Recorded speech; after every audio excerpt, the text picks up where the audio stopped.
Cuando nosotros vemos a Latinoamérica, when we see Latin America, the Caribbean, and Spain, we do not see borders.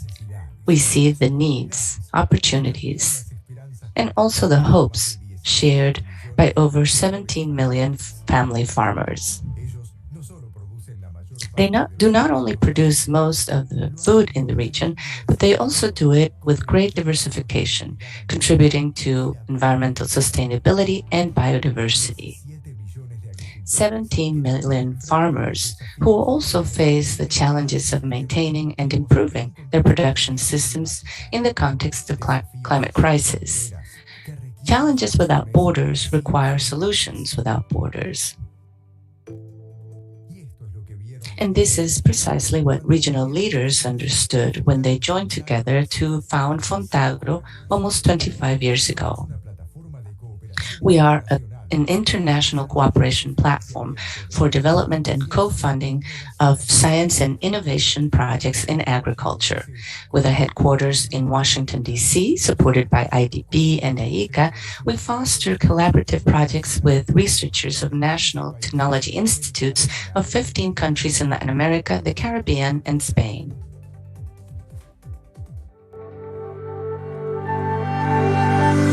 A lo largo de nuestra historia, hemos Throughout our history, we have contributed to 167 innovation projects, investing $124 million. We currently are executing 40 projects, connecting efforts of 362 researchers in fields as diverse as crops, livestock farming, foods and markets, natural resources, forestry, and aquaculture. We are Fontagro. We are science in collaboration and action.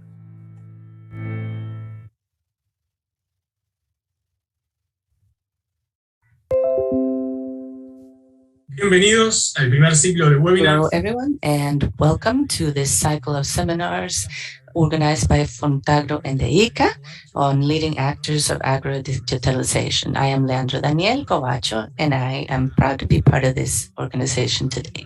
We will be speaking about modernization for efficient water and irrigation management in agriculture.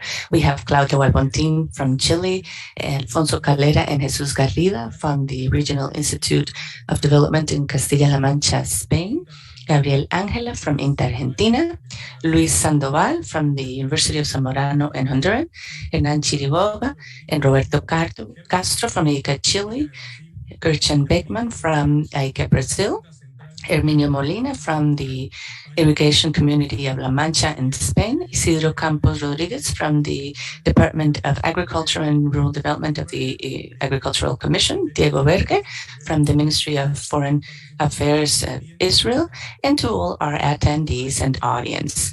For those of you who are not aware of it, since 1998, Fontagro has funded 167 regional cooperation projects that benefit researchers, farmers, and other stakeholders throughout Latin America, the Caribbean, and Spain. The Inter-American Institute for Cooperation in Agriculture, AICA, is a specialized organization that focuses on agriculture from the Inter-American system to support its member countries that help ensure rural development and well-being. I now give the floor to Pedro Bustos, President of Fontagro, Eugenia Zaini, Executive Secretary of Zaini, and Federico Ver, Main Consultant at AICA, for them to welcome you to the seminar. Thank you very much, Leandro, and good morning to all the panelists and participants. As President of Fontagro, it is a pleasure for me to open this cycle of webinars, especially this one. Thank you very much for participating. We have a series of participants from different countries for something as important as irrigation technology.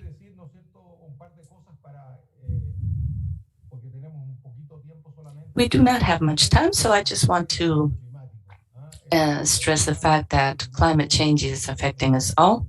We are all suffering from the impacts of climate change. In Chile, we've had 12 years of droughts consecutively. We are, of course, very concerned, and it is a very complicated situation.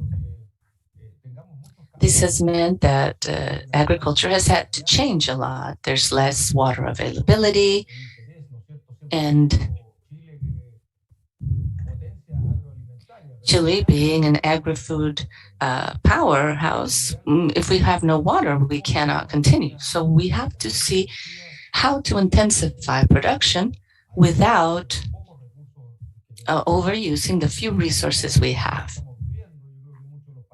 We are living, and many other countries in the continent are living, changes in the irrigation border, changes in croplands and crops. Agriculture in Chile is moving southwards, leading to more desertification in the north. So we have our specialist Claudio working on these technologies precisely to help us in that sense, to have a technological package in the service of agriculture. We want to work on that, and these webinars certainly help us stay up to date on technologies elsewhere. The only major concern we have is to ensure that these technologies are available for all and accessible,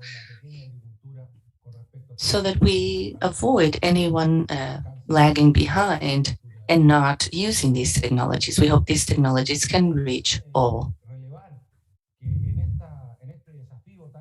Additionally, as part of the important challenges we face, we have to remember how important research, development, and innovation are to ensure solutions. We believe that Latin America is part of the solution, not the problem, and research and development are crucial to this. Thank you to AICA for this webinar we have jointly organized, and thank you to all participants. Muchas gracias, Pedro. Muy buenos días. Thank you, Pedro. And good morning, everyone. And very especially AICA, all our panelists, and agreeing to work together when we first requested the possibility of having this dialogue on water. Initially, in 2008, Fontagro had an initiative under irrigation fostered by INEA in Chile. And as Pedro Bustos was saying, water is something we have to constantly work on. So being a scientific and technological collaboration platform, Fontagro started in 2018 to invest in projects focusing on sharing new technologies with producers. And the goal is to have a better use of water resources. There's many new technologies, sensors, water recycling, and others that will become necessary tools at farms to become more efficient. Digitalization of agriculture also is becoming more and more present. And we agree with the ICA and Federico Bert that both organizations, Fontagro and ICA, can work together through these types of webinars, providing tools and greater knowledge on what is happening in the region or other new technologies that might help our producers to see what could be implemented to ensure greater efficiency, productivity, and somehow deal with the effects of climate change and manage water availability. Welcome to our panel. It is a very interesting agenda today. And for all those who can't join us for the full webinar, this will still be uploaded to AICA's webpage and Fontagro's as well, so you can see it later on at your leisure. Thank you. Good morning, and thank you very much. On behalf of AICA, it is a pleasure to once again organize another webinar under the cycle of webinars with Fontagro. As we heard from Pedro and Eugenia at Fontagro and AICA, we believe that science, technology, and knowledge are the main tools that can help us face the challenges agri-food systems have today and for the future. That is much of the solution there. And that's precisely why we have organized these webinars, with the spirit of helping share and disseminate experiences that can help us make better use of all technologies that are available. And we would also like to help continue the creation of new knowledge and technologies. That's what brings us together today in a very essential topic with technologies on water management. This will help increase efficiency, productivity, but also sustainability and resilience. With that goal in mind, we invite you to follow our experts and panelists to see everything that is available and how we can bring it into practice and make it operational. So with that, we can continue with our agenda. Thank you. Thank you very much, Pedro, Eugenia, and Federico. The event today has been structured with two panels. Panel 1 will focus on successful technologies for water efficiency, moderated by Claudio Valbontin. Panel 2 will cover the topic of information for decision-making in water management for agriculture, moderated by Alfonso Calera. And I'll give the floor to Claudio Valbontin, who will give us some introduction and context. Muchísimas gracias. Good morning, everyone. And thanks to those who are following us. I would like to also thank the institutions that promote this type of webinar. Thank you, Fontagro and AICA. We understand everything it entails to have this type of webinar now. And as researchers, I'm sure that I speak for all of us, we thank you for giving us these spaces, because we're not just interested in research and working, but also sharing our tools and ensuring that our tools reach others. So I thank you back.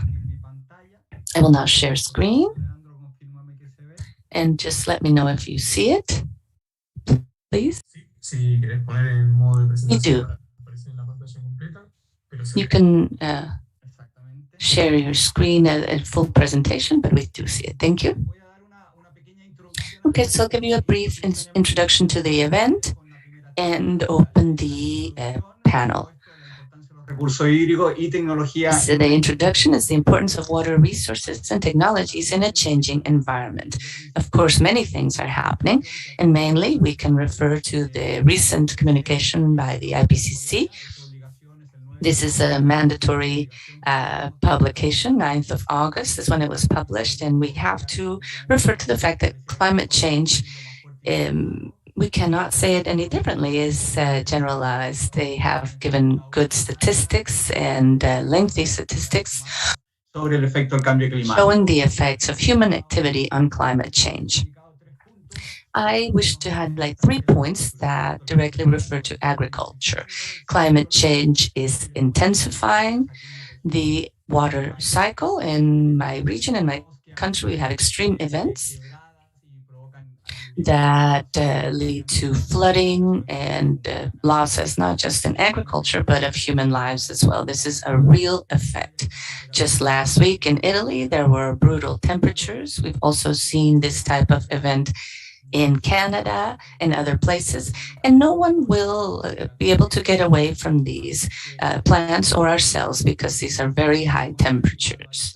Another comment also heard by our president, Pedro, the transformation of dry land to irrigation. There is a water deficit.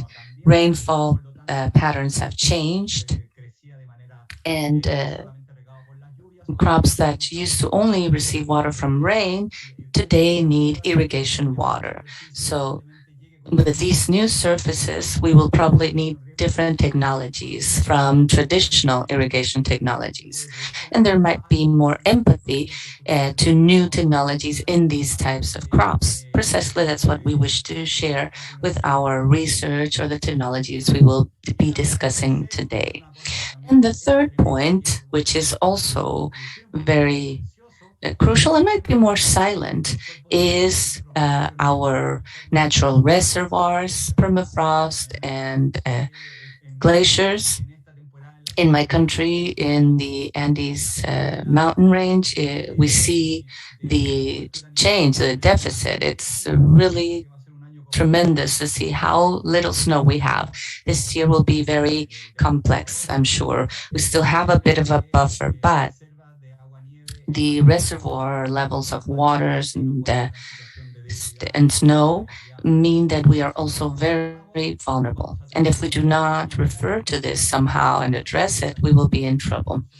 And then also some news that we commented last week with Alfonso Calera.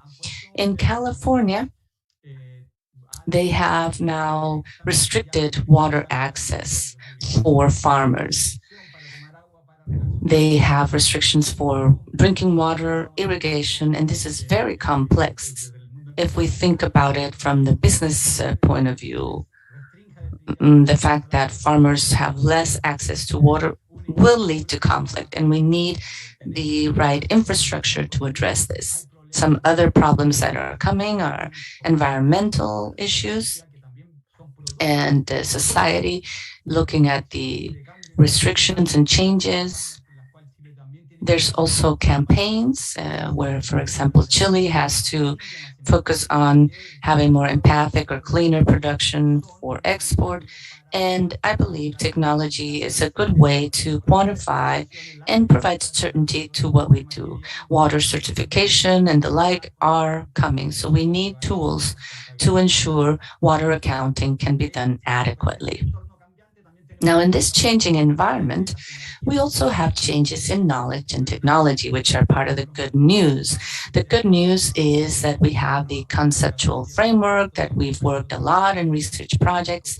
We've been talking about water deficit, productivity, contribution of irrigation, and others. We have some of the pictures of our panelists today. I took the liberty of adding some pictures of them, Dr. Heredes, Dr. Allen, Dr. Calera.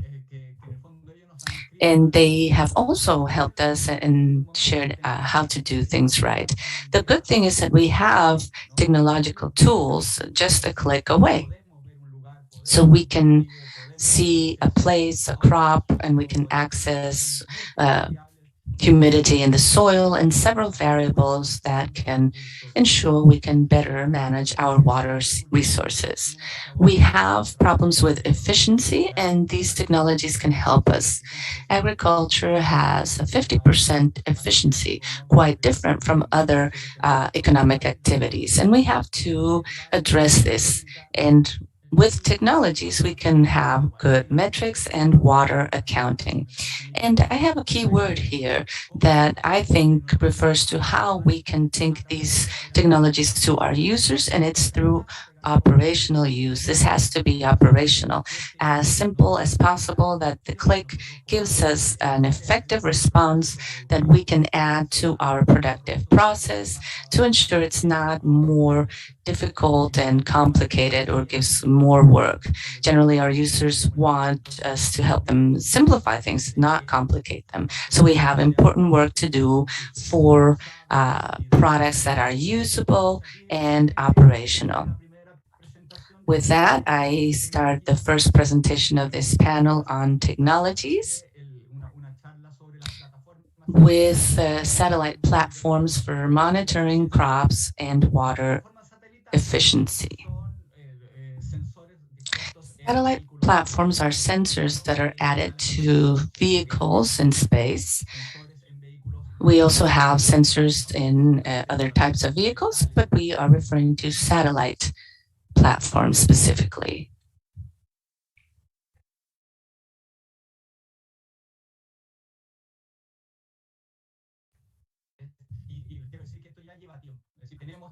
This has been happening for a while now. The first satellite was launched several years ago. I'm having a bit of trouble with my presentation. Can you follow me? We follow you, yes. We lost you there just for a bit.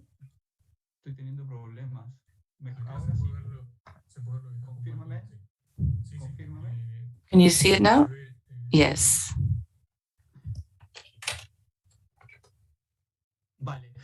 Como les comentaba, ya tenemos 50 años con el programa. So as I was telling you, we've been with this program in space for 50 years, quite a long time. And the Sentinel program was launched in 2014. So we already have available information, and the best news is that these two programs, Lancet and Sentinel, which are quite robust, are for free. So information is there for free. And in these 50 years, we've been dealing with programs that had to buy magnetic tapes, but now all the information is available online. So real time is a real thing. In the past, we would have courier and sending them through mail, etc. But now we have real time, and this is very important. And also image downloading really increased when the US decided that this was an open source policy. Therefore, the US decided that it was no longer useful to keep on charging for these type of images. So time has passed, and today we understand the conditions. We also have programs in the government, in the private sector. We have satellites, we have drones. So we could say that this is the golden time of remote sensing and land monitoring through satellite images. But all of these needs visualization platforms, viewing platforms. The information alone is not enough. I do believe that the real solution is to have this information, these images already digested with the agricultural interpretation together with it, not for us having to process it. So what are the requirements of these platforms with which we comply? So the idea is for the information to be online. The internet is our communication means. There could be some restrictions, but I think they're going to be lifted very soon. Information must be one click away. Also, we should have this very quickly updated. So each time there's new information, it would be very good for us to have it there for its analysis. And this should also be multi-sensor. This shouldn't come from only one satellite, but from many satellites. And the important thing is for us to work on a constellation of information to have complete information. For example, vegetation indexes, compatible ones with others, so that we could offer nutrition recommendations, productivity recommendations, or irrigation recommendations based on the information we are receiving. And finally, all of this should be multi-platform, because people are moving away from PCs or computers and going towards mobile formats. Therefore, these platforms must include this information that should be there for us to resort to it.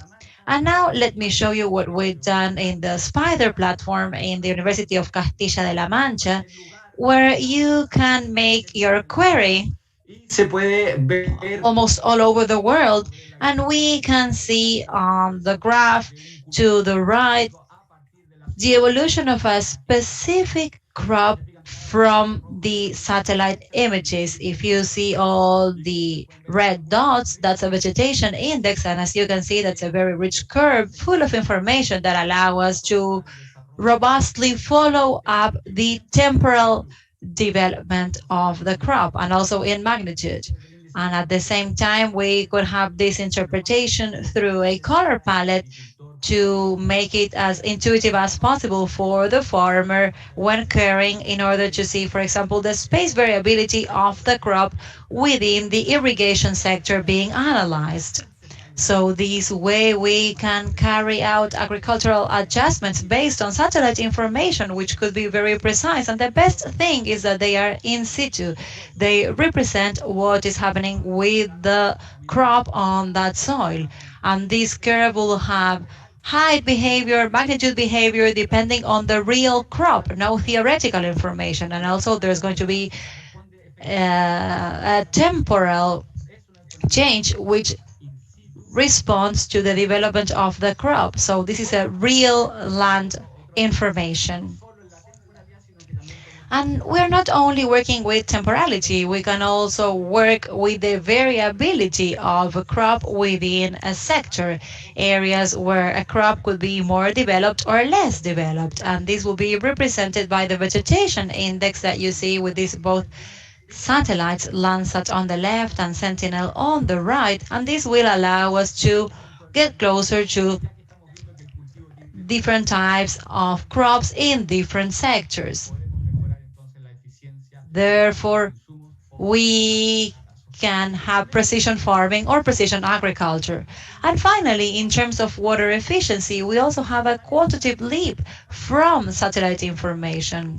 In 1998, Dr. Allen told us how to irrigate. He wrote a fantastic book, which is the Bible for us working in irrigation.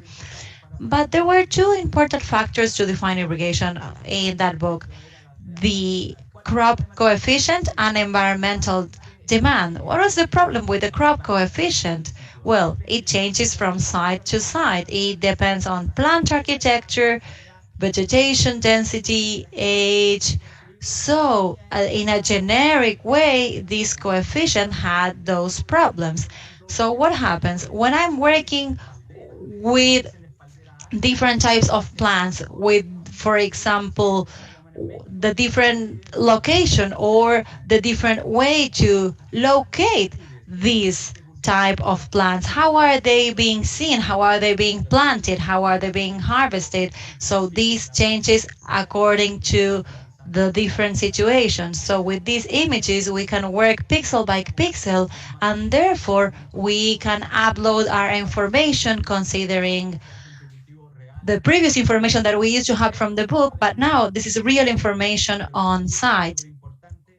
And also, this is very good because we have networks that can tell us the demand of real sites, and we can quantify in millimeters, and we can do it so that we can quantify the amount of water, and we can do it through satellite information. And finally, let me tell you about training. We need to train the professionals, the advisors, the groups, and the communities there using the water.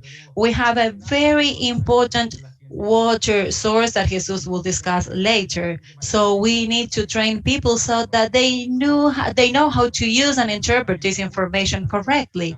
We have a very interesting tool which should be used the best possible way by users. So we have this project together with Fontagro addressing this topic, information being offered through satellite information at different scales.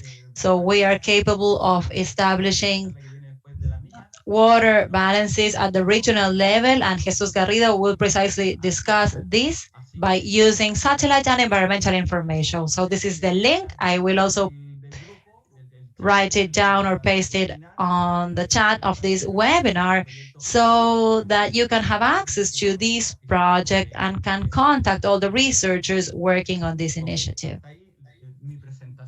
So this was my presentation. Thank you very much. Thank you very much, Claudio. I think that this was a very important contribution in terms of what you were explaining on how information can help us manage water. And I wanted to ask you a specific question. You said that in the framework of the IPCC report, there are going to be restrictions considering the drought and climate change events.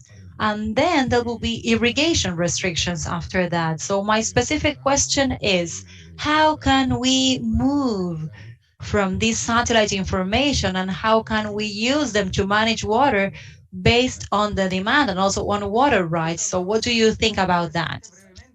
Well, very interesting. And very briefly, let me tell you that what we have is a source of information. With the supply and demand through remote sensing, we have very good information about the demand. There are other professionals working strongly on the supply in water, glaciers, etc. So we need to have balance, and this balance should be considered by water resource administrators, so that they can do a good administration of water. Today, with no accounting methods, we are doing this with historic data, and we know that this does not follow reality anymore. Therefore, there's a problem in order to adjust the real demand in the sites and the available water. So we need to work so that decision makers can have this information in order to manage the resources in a better way. Thank you very much, Claudio. Leandro? Thank you, Roberto. Claudio, would you like to continue?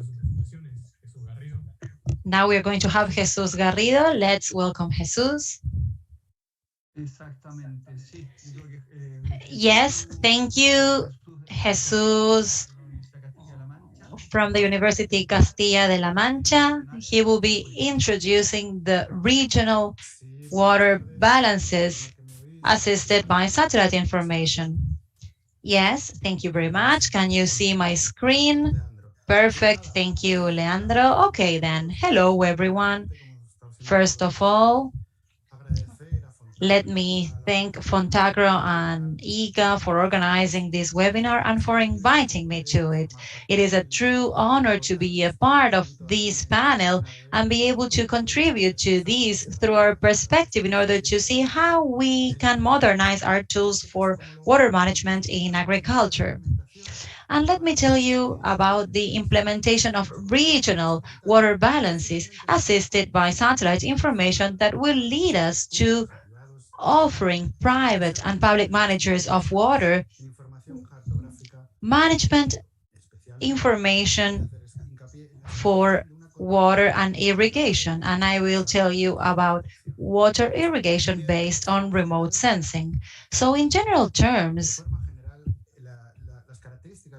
the characteristics of these water balances are applied by the Hydro program following model FAO 56 that was already introduced by our colleague Claudio Balbontin, but now we can include satellite information that by pixel of work allow us to monitor the vegetation throughout a period of time, and also work it with satellites Sentinel-2A and B with a spatial resolution of 10 by 10, offering images with a frequency of less than 1 week. We can generate thematic maps based on the real places in order to monitor the activities of irrigation.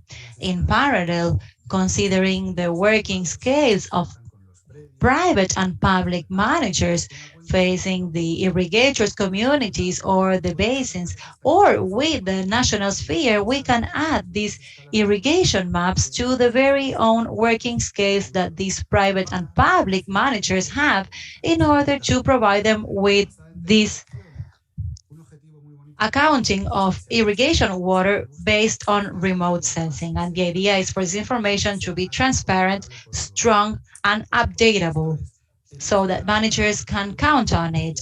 And as Claudio Balbontin said, we need to have operability. This should be useful. It should not stay on a drawer. So within the framework of our project, we have new technologies to increase the efficiency of use of water in Latin America and the Caribbean by 2030. And for this, we are carrying out 6 different balances in 4 different countries, Colombia, Chile, Argentina, and Uruguay. And we are working strongly with different organizations, both public and private, to calculate the irrigation water needs in 1,000 hectares and on different types of crops, as you can see on screen. And also considering the different climate scenarios like desert, the tropic, etc. So let me tell you a bit more about the methodology of this program called Hidromore. Let me tell you that we have remote sensing here in the roots. They are explored pixel by pixel, and we obtain the inflows and outflows of water in order to calculate the real needs for water irrigation, in order to calculate how much water is needed. And as I said, this irrigation works with each pixel, but by having our satellite images, as Claudia shown, what we can do is expand spatially this water balance in the soil and to determine the net needs of water for irrigation. This Hidromore model works through the incorporation of this temporal series called NDVI, but also it feeds from the water properties of the soil.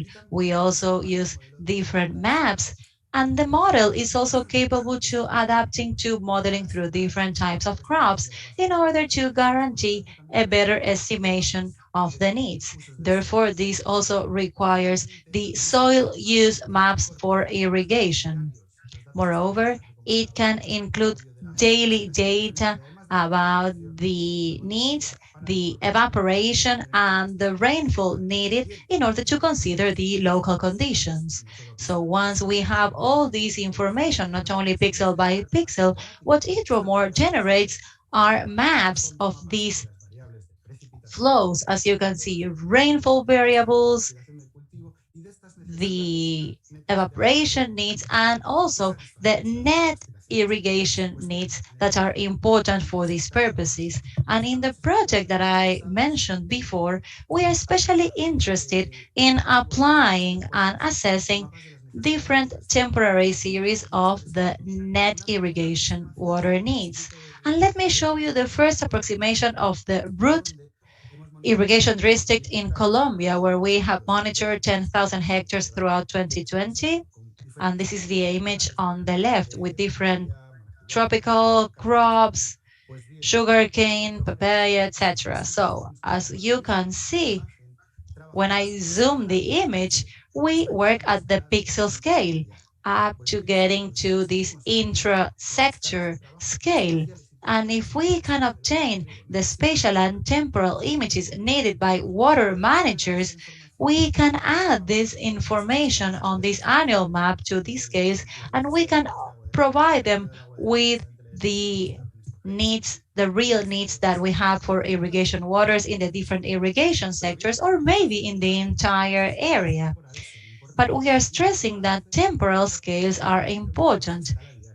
And Hidromore does this on a daily basis, so we can add more frequency to these. So let me show you now the second approximation that we have, and this is in the area of Villa Regina in Rio Negro, Argentina, throughout 2020 and up to May 2021. So this annual image can also be segregated into different months, and we can see what were the total needs of water for irrigation month after month or week after week according to the needs of the managers. And with the irrigation sectors, we can go deeper and we can offer different information because we are working and extending the information to the entire image, and we can establish a spatial relation here and offer final users this accounting of water irrigation based on remote sensing. And also, we can offer these maps to these water managers, and let me tell you the following. These maps can be used, as Claudio explained. We have a platform called SpiderWeb GIS, where we can upload the information so that the final users can get to know all the information and it's just one click away. And for example, for this irrigation sector, we can have all the information, and the final user, the end user, can know about all the information about this sector, including the amount of irrigation water. So this is what I wanted to present to you. I hope this was clear, but if it was not clear, I'll be waiting for your questions. Thank you. presentación muy completa. Thank you very much, Jesus. Thank you for your presentation. Just one thing to see what you can tell us. Making all this information available and getting it together, because I know that you've said it simply with Argentina, Colombia, and you have different climate conditions and different crops. Is it very complex to have the infrastructure to produce this? More than complex, I think we have to ensure there's certain compenetration. It has a level of complexity, and we are showing very innovative information to water managers. So they are, of course, interested.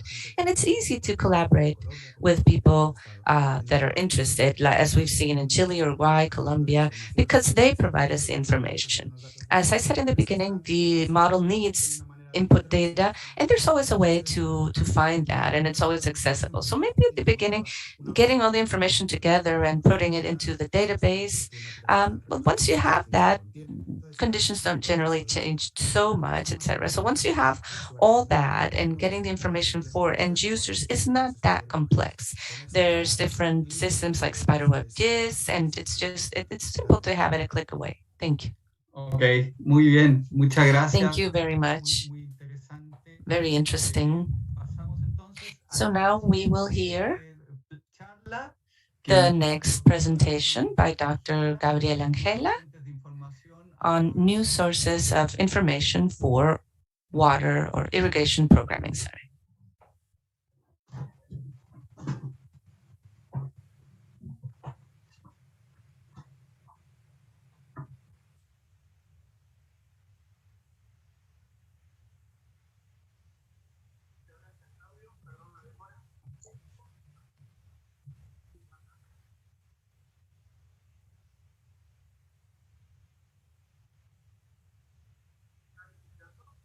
Perfecto, Gabriel, la presentación se puede ver.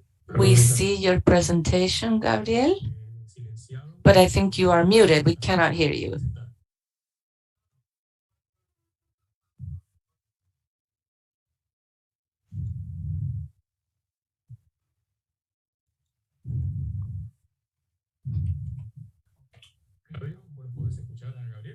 Can someone hear him?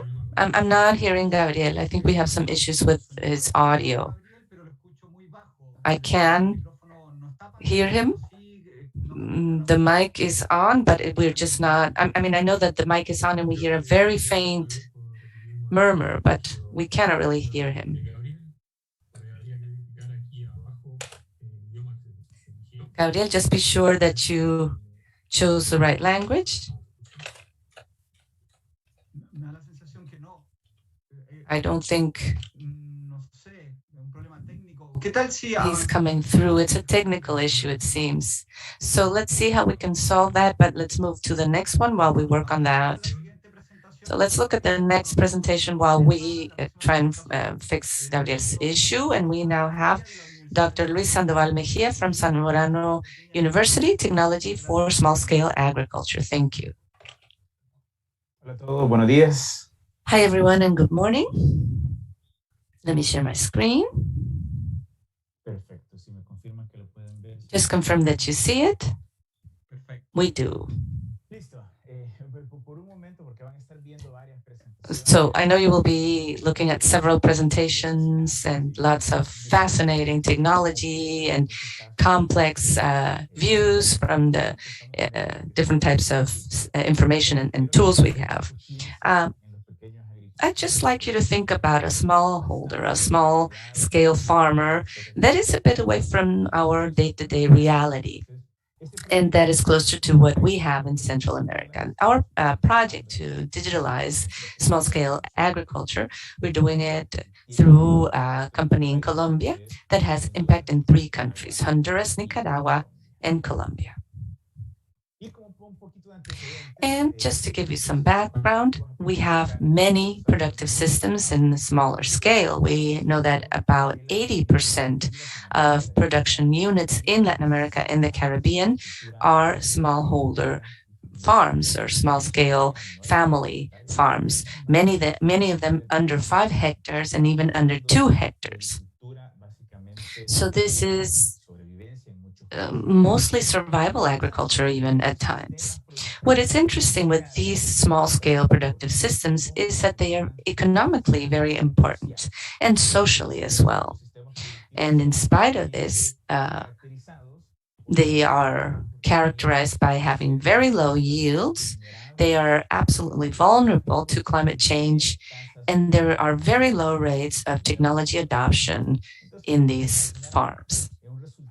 So if you imagine it with all these features coming together, these small-scale production systems have traditionally been excluded from any type of progress we have in agriculture 4.0 because of the lack of basic technology adoption, and even less if we go at precision agriculture tools or other types of technologies. They're also not necessarily attractive in economic terms for the companies that promote these types of agricultural technologies. So this project tries to provide a technological solution for efficient use of water for small-scale farms. This will not just help us give them good decision-making capabilities in terms of water use, but it also serves as a way to for them to benefit from agriculture 4.0 that many countries are already enjoying. We should also remember the main reasons, and this is what I will focus on, the main reasons for this lack of adopting new technologies or the failure to adapt them. Especially precision technologies and digital technologies.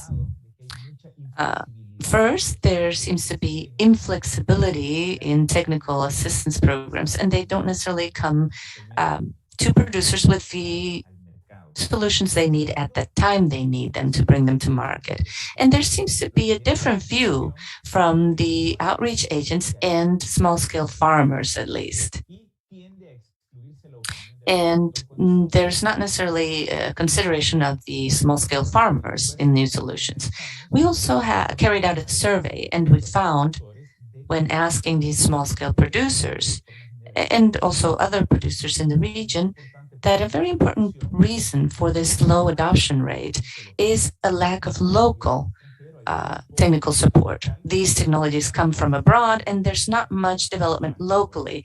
So access to, for example, spare parts or others is complicated in many circumstances. There's also little training for users. They are given the technology, but not necessarily shown how to use it or trained, and there's not much availability for local inputs. Now, in the traditional outreach model that we have to the left, there is a research process in academia that serves to inform policymakers and others. And the policy is developed, funds are provided to solve a problem, and it is then basically imposed upon end users or beneficiaries. So it's quite a linear process, and as we said, one of the limitations to adopt technologies is the fact that the beneficiary is excluded as a social actor from this process. There's a very interesting document, a case for new science for sustainable agri-food systems, with the International Expert Panel on sustainable food systems, and they call for change and acknowledge the important role of social actors, especially beneficiaries of these technologies, as suppliers of information to ensure new technologies are adopted. So to the right, I tried to show this flow and how this new relationship should work, where beneficiaries as social actors contribute with information to guarantee that they finally end up adopting these new technologies so that the solutions are truly effective for problems such as water management. Nosotros lo que hicimos es... What we did is an exercise in co-creation. As part of our project, we are designing a technological solution for small-scale farmers and medium small-scale farmers. Some of you might already know about co-creation, which means involving the farmers themselves as they will benefit from the process. We found that many people talk about doing this, but there's no method really to perform it. So we have the first stages of our projects performing these co-creation exercises. We have asked the group of farmers to answer a very simple question. If you had the possibility of developing, creating, making a product, device, technology to know the state of humidity in your soils, how do you envision it? This, of course, is a guided process. We don't just ask a question and leave it open. We help them relax, visualize this in their mind before they start trying to explain it, and then they get the opportunity to express it as they wish. If you look at the picture on the left, we have all the materials provided to farmers. It's a completely white canvas with coloring pencils and all types of materials. And to the right, you see them working and expressing themselves as they visualize this tool. After we do this, we go through a thought process, a reflection exercise, where we hear from them what their problems are in the field. They also discuss how they would visualize their solutions, how they envision technology to help them. And it's very interesting, really. We've heard very interesting points when we hear the point of view of the farmers. Again, we want to ensure that nothing is left out of our picture. Now, on the two images to the left, we have two examples of how farmers express themselves. And to the right, we see our prototypes. The project is at the very initial stages, so we're just looking at prototypes before taking them to the field. But I wish to highlight two things with the results we've already achieved in this part. Besides the fact that we have some great artists among our farmers. First of all, the team found that we are not as far from their reality with our technical proposals, because of course we started with our linear process, looking at literature and our knowledge as experts and researchers, and we are not far from the expectations farmers have and the problems they need solved. But we did find additional challenges we had not considered initially. And so this has made us go back to the table and redesign. In Central America, one example of this is that there's a very important concern on how to keep their equipment safe and secure. Someone could steal it, maybe just out of curiosity, not necessarily to profit from it. It could be stolen, even just as a teenage prank or something. So we have to ensure that these equipments are robust and very low profile, if you will. Then they also want something that helps them interpret the data very simply. As researchers, of course, we like to see time series and very complex matters, as we saw from the previous maps, but that doesn't really speak to our farmers. And we did find a trend to this type of measurement needles that we see in the picture, or traffic light systems, something that tells them irrigate and don't irrigate, and that's it. Of course, we have to remember that small-scale farmers and our markets, in this case, our goal or target audience, has very low levels of literacy. They may read and write, but interpreting a time series is really too far off. So we do have to ensure simplicity in these solutions and a graphic presentation of results. And of course, that's a challenge for us as researchers to take it all the information we have and bring it to that level. Thank you very much, and that is it on my part.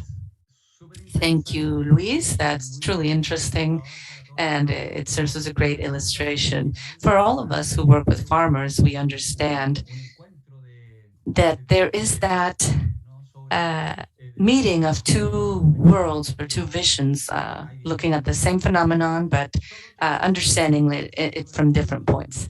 I'm wondering if in your study you're also considering age ranges, because I believe that technology and simplification can help us re-attract newer generations, young people to the field, to the countryside, and that there's also some difficulty for older people in the field. You know, we have farmers of a certain age as well.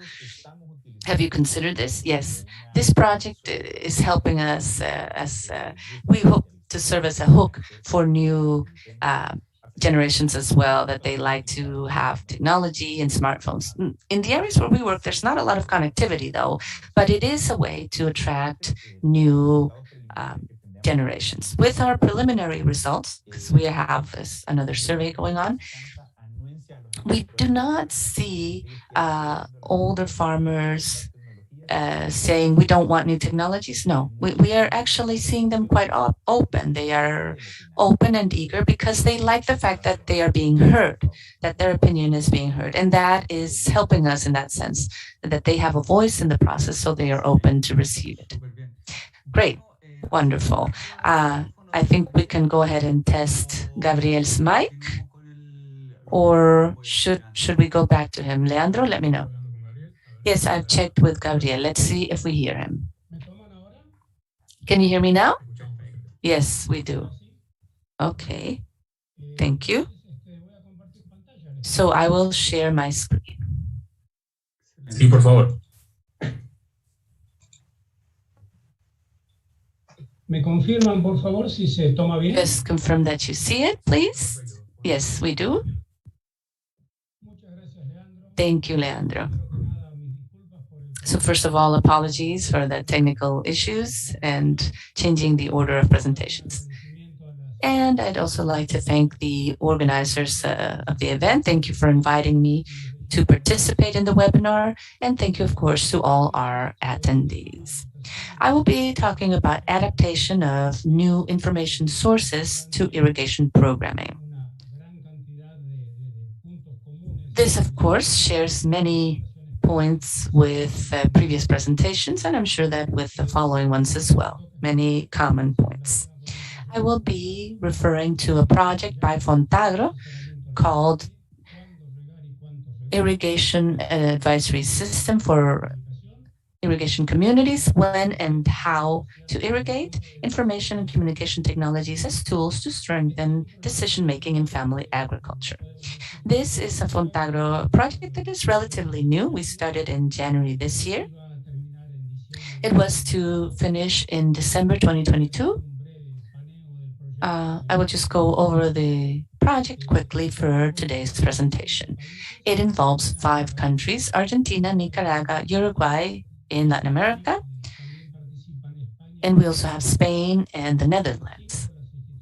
So 5 institutions participating: INTA, Argentina, responsible for directing the project; INTA in Nicaragua; INIA, Uruguay; the Institute for Sustainable Agriculture under CSIC and España; University of Wageningen for the Netherlands; and Calimio SA, a company from Argentina representing the private sector in the project.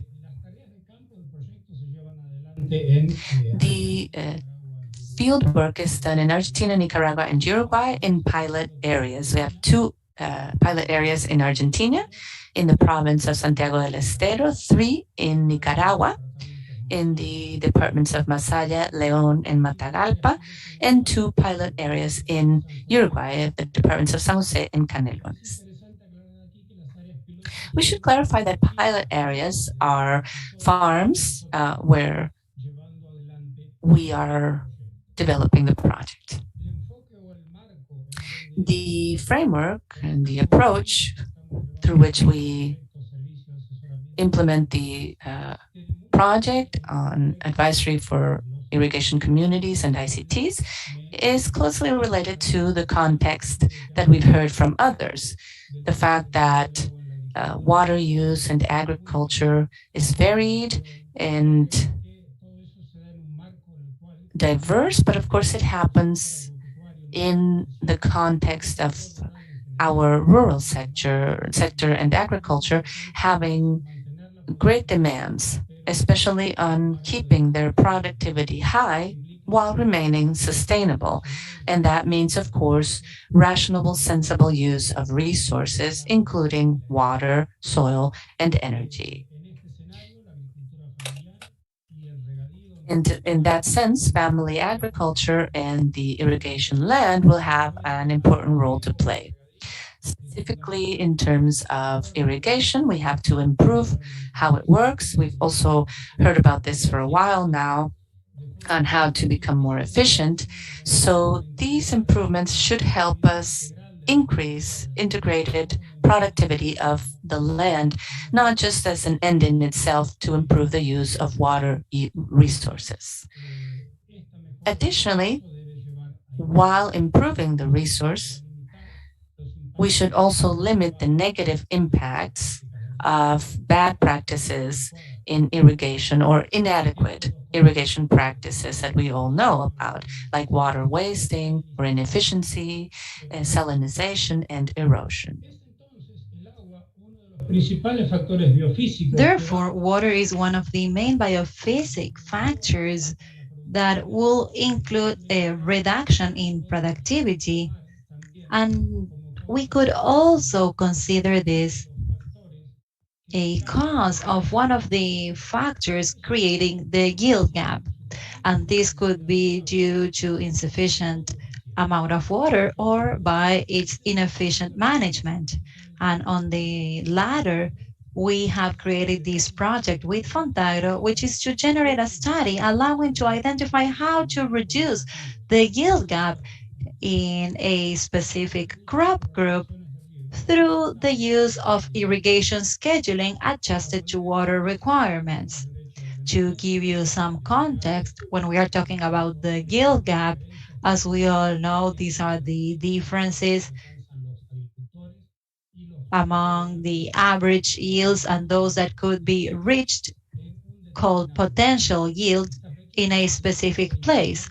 And these yield gaps are very important, as you can see on the screen, and they include 40% in cotton for the pilot areas in Argentina, and 30% or around 30% in tomato and chiltoma or pepper, which are crops in Nicaragua and Uruguay.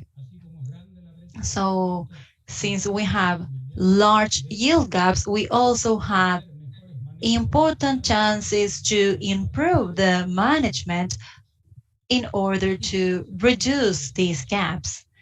And to finish my presentation, let me tell you about the general intervention strategy in the project, the progress that we are seeing, and the expected impact. The strategy that we have proposed, aiming at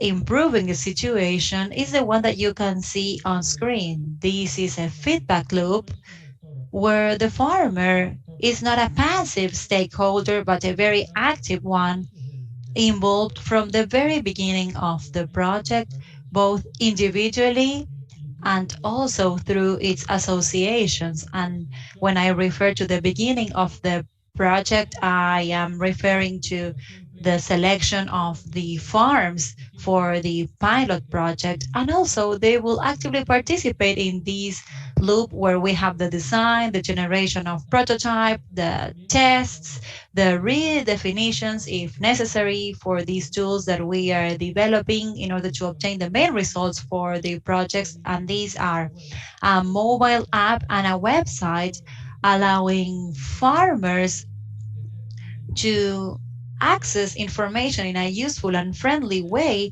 so that they can obtain and access information in order to make irrigation decisions. And this is the million-dollar question: when and how much to irrigate? And very quickly, let me tell you about the progress. We had first the initial diagnosis of the pilot areas, the strengthening of the weather stations that we already had in the pilot areas, and then the design of the database for the advising system. And let me tell you now about the expected impact for us.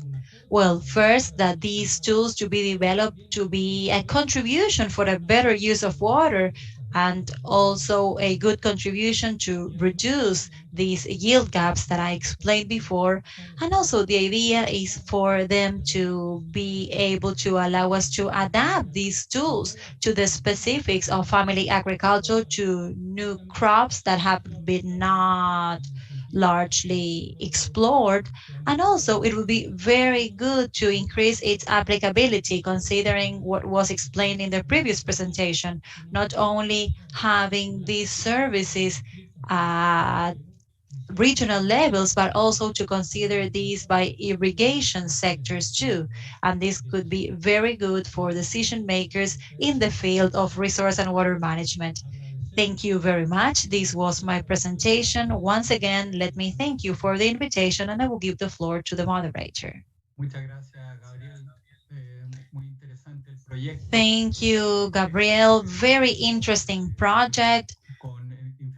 And it includes a similar infrastructure as other projects that we are also conducting. And we also have a coincidence. Both of us work on research organizations, INIA, myself, and you work at INTA, Argentina. So my question is, how do you see the development of these tools within our institutions in order to use them as operational tools for our working environment? What's your experience? Because you talk about an advisory service. So how do you picture, how do you imagine this service considering the tools you refer to? Well, in reality, the irrigation advisory service is an internal work of INTA in Santiago del Estero, and this has been there for a long time, and with the work of previous colleagues like Dr. Prieto, most of you know her. She talked about this for a long time, 20, 25 years ago. I'm sorry, I had the chance to work with him for a long time. And as the other speakers explained, we know that nowadays we have a lot of tools, access to satellite information, remote sensing information, and these are tools that we must benefit from. The main challenge then would be how to make this operational, friendly for operation, and for this not to remain on the drawers of research centers, but for these tools to be really useful for decision-making processes. I'm optimistic. I believe that we could apply all of these. We need to find the best way to do so. And I think that one of the best ways is to involve farmers from the very beginning, because they are the end beneficiaries of our work. Thank you very much, Gabriel, for your answer. Let's continue with the program now, and let's move to the next presentation about irrigation through clay pots for vegetable production. And we're going to hear from Mr. Chiriboga together with Mr. Castro from ICA Chile. Thank you very much.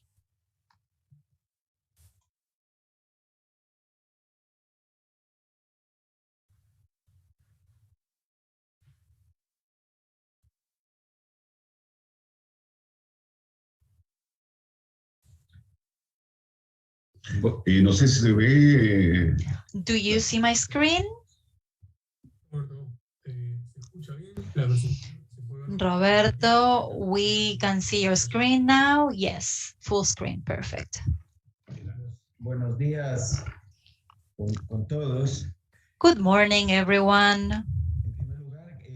First of all, I would like to congratulate Fontagro for touching on such an important topic for these days, and the most important one for the future in agricultural production, which is water and water use.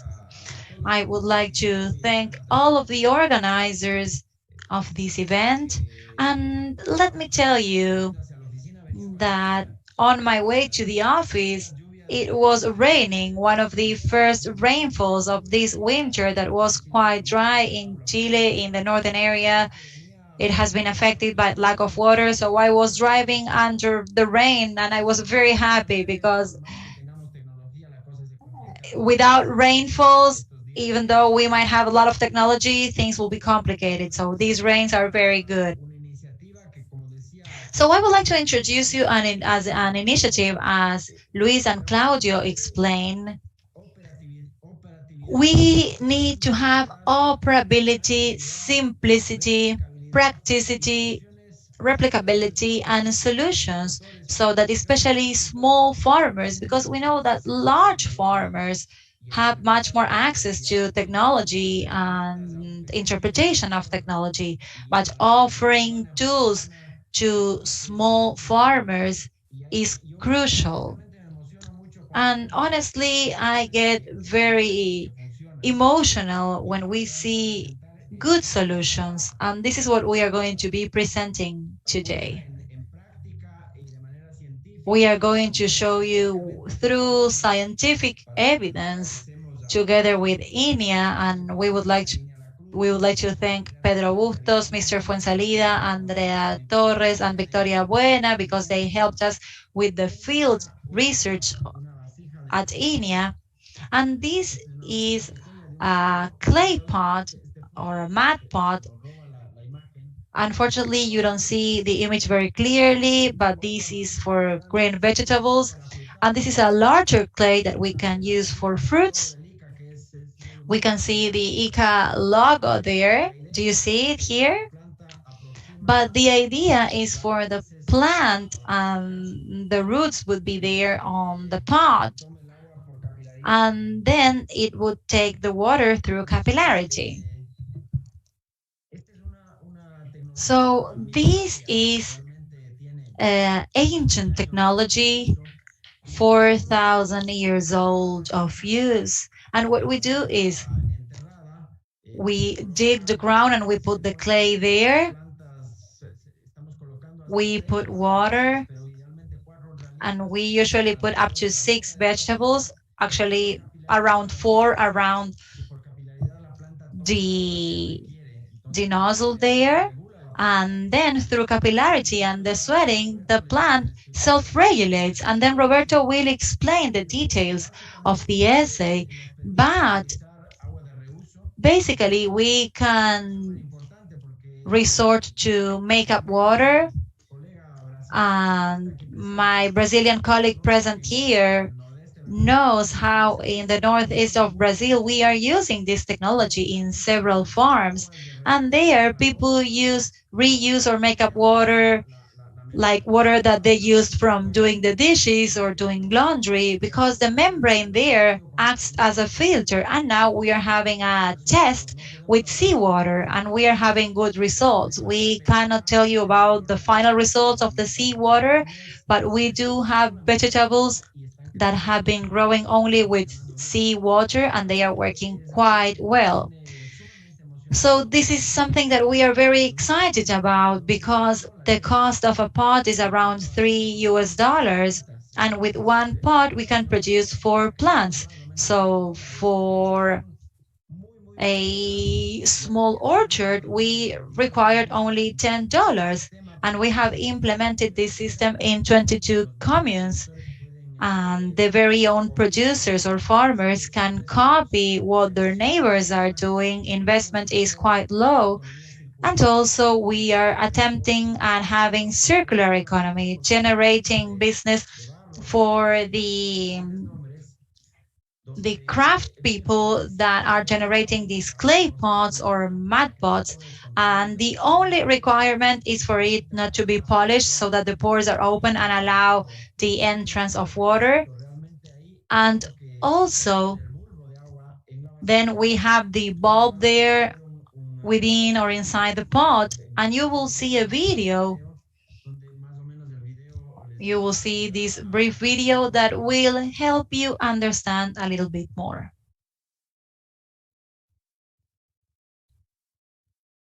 This system has been used for 2,000 years in different continents, and the ICA has implemented this alternative in Brazil and Paraguay. In Chile, we are working with clay artisans in order to make these pots, then to produce them in mass and being able to replicate this technology by generating income for everyone involved in this chain. This is an Asian solution which is low cost and very easy to produce food. We can see how we are digging these pots, leaving the nozzle out, and then we can plant 4 vegetables, and with 2 liters of water, we can last up to 2 weeks. They can use makeup water like from washing machines or from doing the dishes. Would you like to know more? Send us an email to representacion.chile. Well, I think that it was a little bit clearer now. It's quite simple and it works okay. And this is why we are excited, because with a low investment and local economy and an alternative for farmers, we can help reach food security after COVID-19. Local production is more important than ever. People would like to produce their own vegetables. In terms of urban agriculture, we have this case of a woman that had the vase in her kitchen, and that's where she produces her herbal medicines or different plants. And this is a very interesting alternative, and results in terms of use of water and details of the tests carried out in Leña La Cruz will be shared by my colleague Roberto. Thank you everyone for the opportunity of presenting this project. As my colleague said,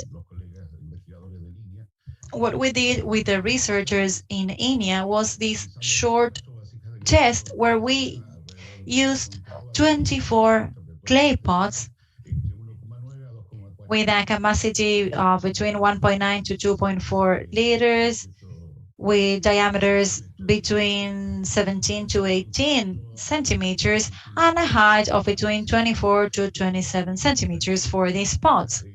We included spinach, seedlings, and different types of lettuce, like red leaf lettuce, sea lettuce, and we used 96 seedlings, 24 each,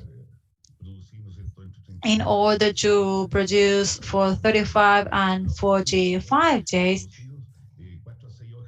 And we had from 4 to 6 true leaves, and with an average height between 10 and 12 centimeters.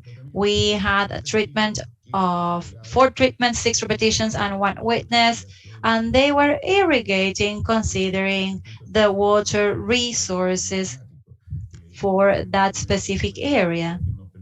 And we had this weather station that allowed us to allocate water considering the basic requirements of the plant for the witnesses. And on the other hand, as you can see here, this is the random distribution that was carried out for the pots and the space used there with that type of soil. The results obtained, you can see them on this graph.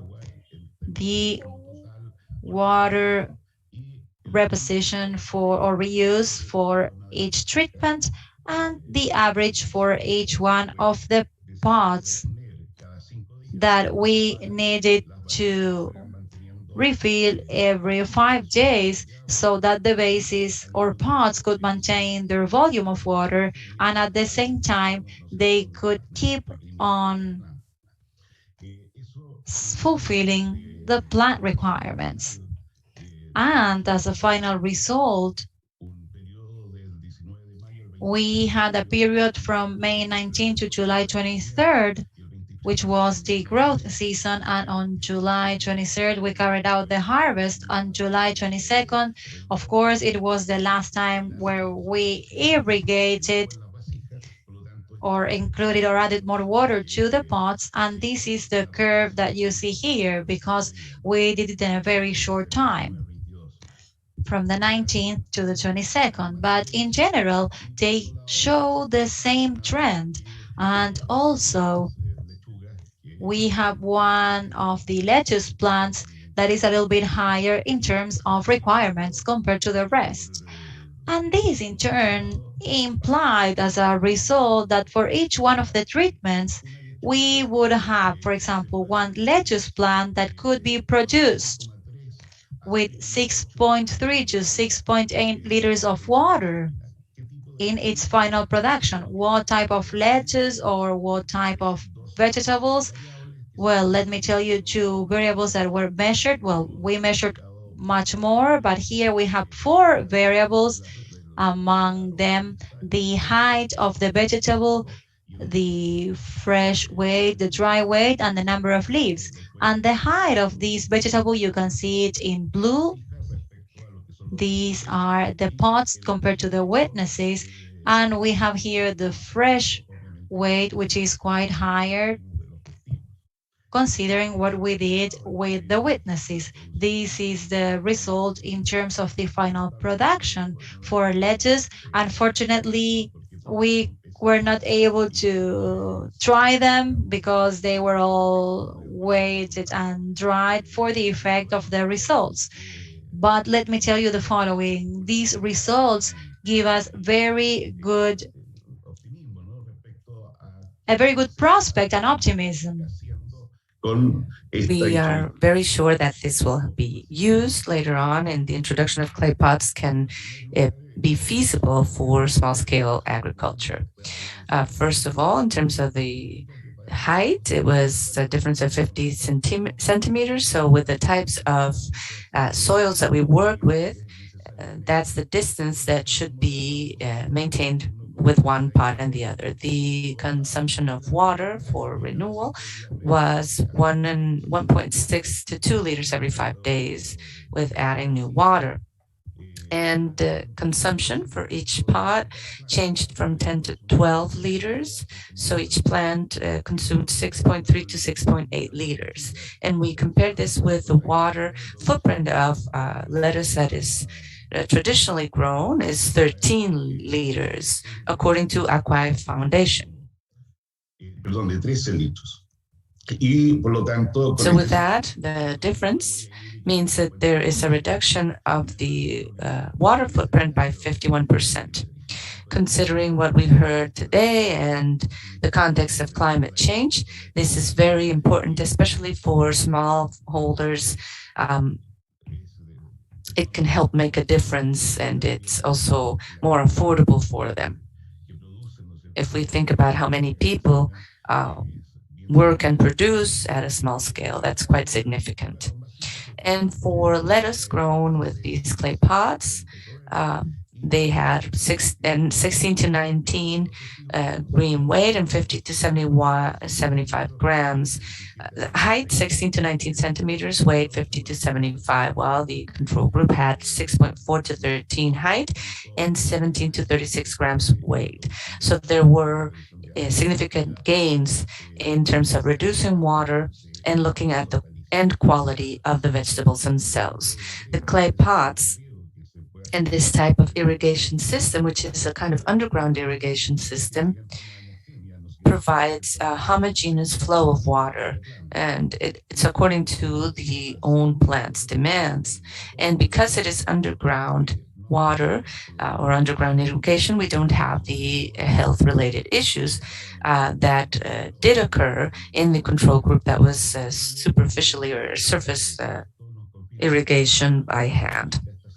This reinforces the fact that what AICA is doing for smallholders in agriculture is quite important if we consider climate change and what we're living through. Thank you. Okay. Muchas gracias, Roberto. Thank you very much, Roberto and Hernan.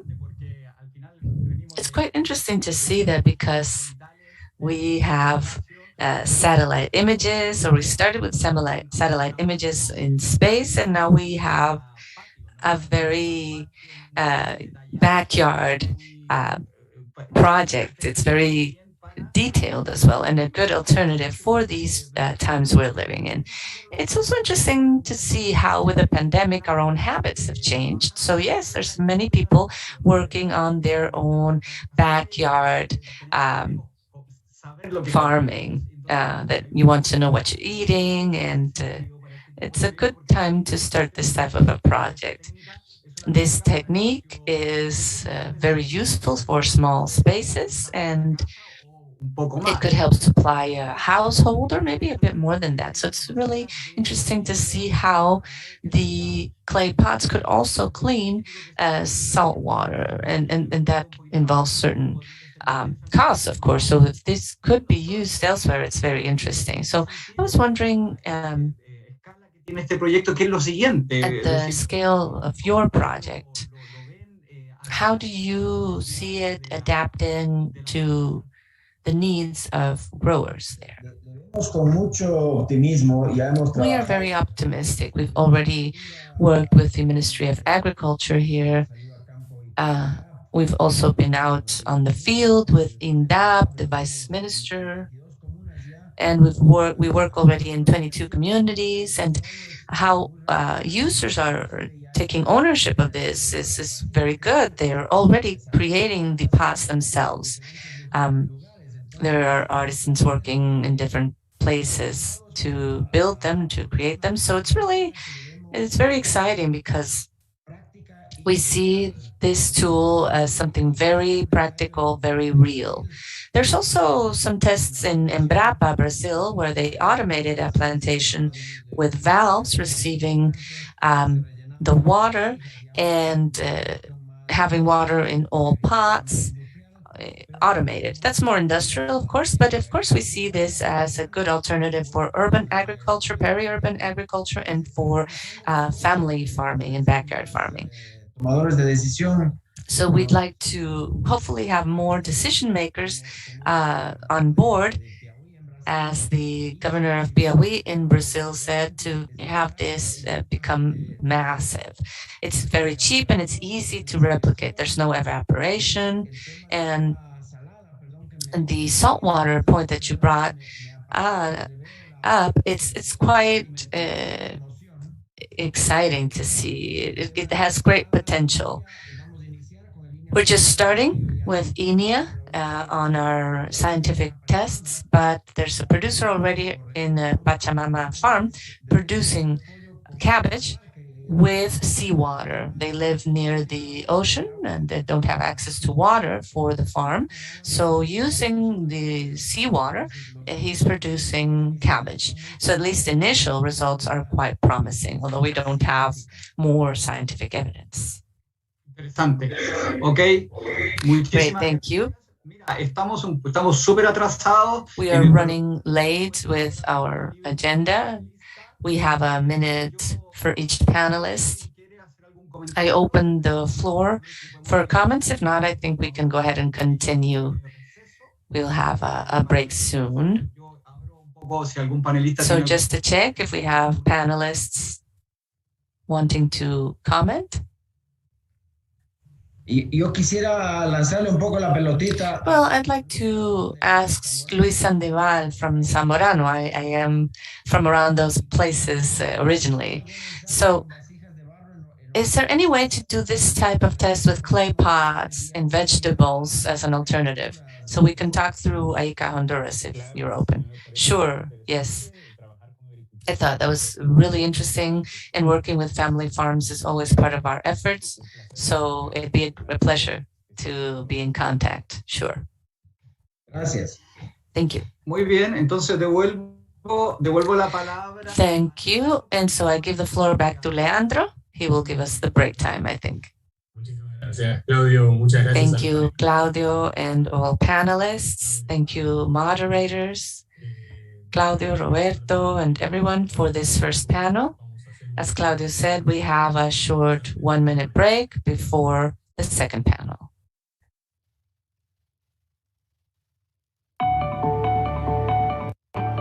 Cuando nosotros vemos a Latinoamérica, el Caribe y España, No When we vemos see Latin America, the Caribbean, and Spain, we see no borders. We just see needs, opportunities, and shared hopes of over 17 million family farmers. They do not only produce most of the food in the region, but they do it with great diversification, thus contributing to environmental sustainability and biodiversity. 17 million farmers who also face the challenges of sustaining and improving their productive systems in the context of climate crisis. Challenges without borders require solutions without borders. And this is what regional leaders understood, which brought them to join forces and found Fontagro over 25 years ago. We are a platform for international cooperation in development and co-financing of science and innovation projects for agriculture. With our headquarters in Washington, D.C., supported by IDB and AICA, we support collaborative projects among researchers in different national technology institutes of 15 countries in Latin America, the Caribbean, and Spain.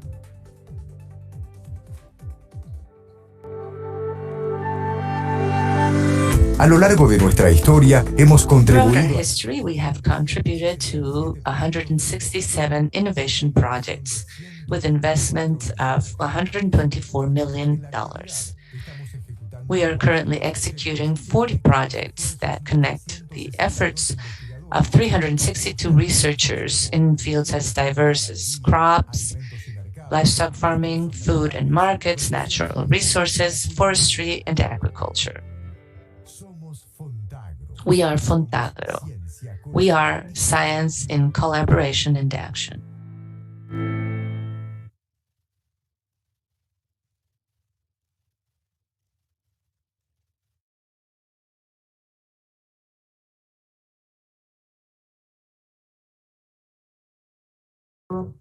Ahora sí. Damos comienzo al segundo panel. So we now have the second panel for today, information for decision-making in water resource management in agriculture. And now we have Alfonso Calera, who will be our moderator. Can you hear us, Alfonso? Buenas tardes, Leandro. Yes, good afternoon, everyone. Good afternoon, Leandro. It's a pleasure to be here. I think you can hear me, right?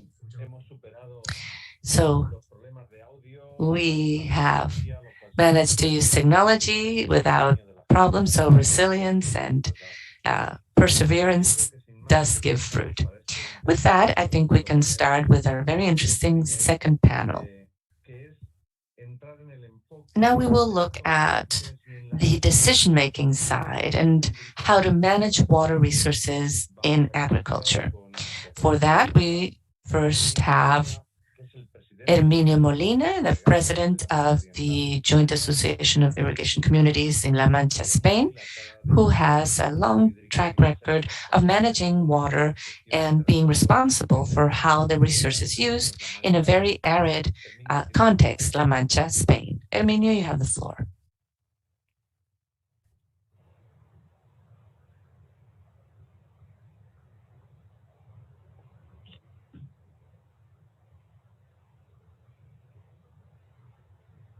Herminio, sonido. You are muted, Herminio. We can't hear you. Okay, now, yes. Now we do, thank you. But now we don't see your presentation. There we go. Go ahead. Thank you, Alfonso, for your introduction, and thank you to Fontagro and AICA for inviting us to this very interesting webinar. I'm learning a lot, and I think I will be able to replicate some of these here. I'll talk to Alfonso about that. My presentation is sharing an example of water resource management in an underground aquifer in Mancha Oriental, using remote sensing as a tool and showing how this tool developed from a university research project, knowing user needs, becomes a way to help overcome the problem of managing an aquifer that was at its limit.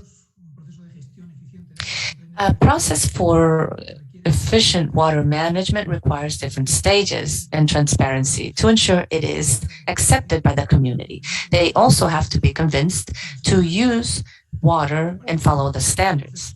So there's three processes for us. First, assessing and being sure as far as we can and in time as well how much water is needed, the water demands. Second, to allocate the resources necessary for each user following the criteria that the community itself has set.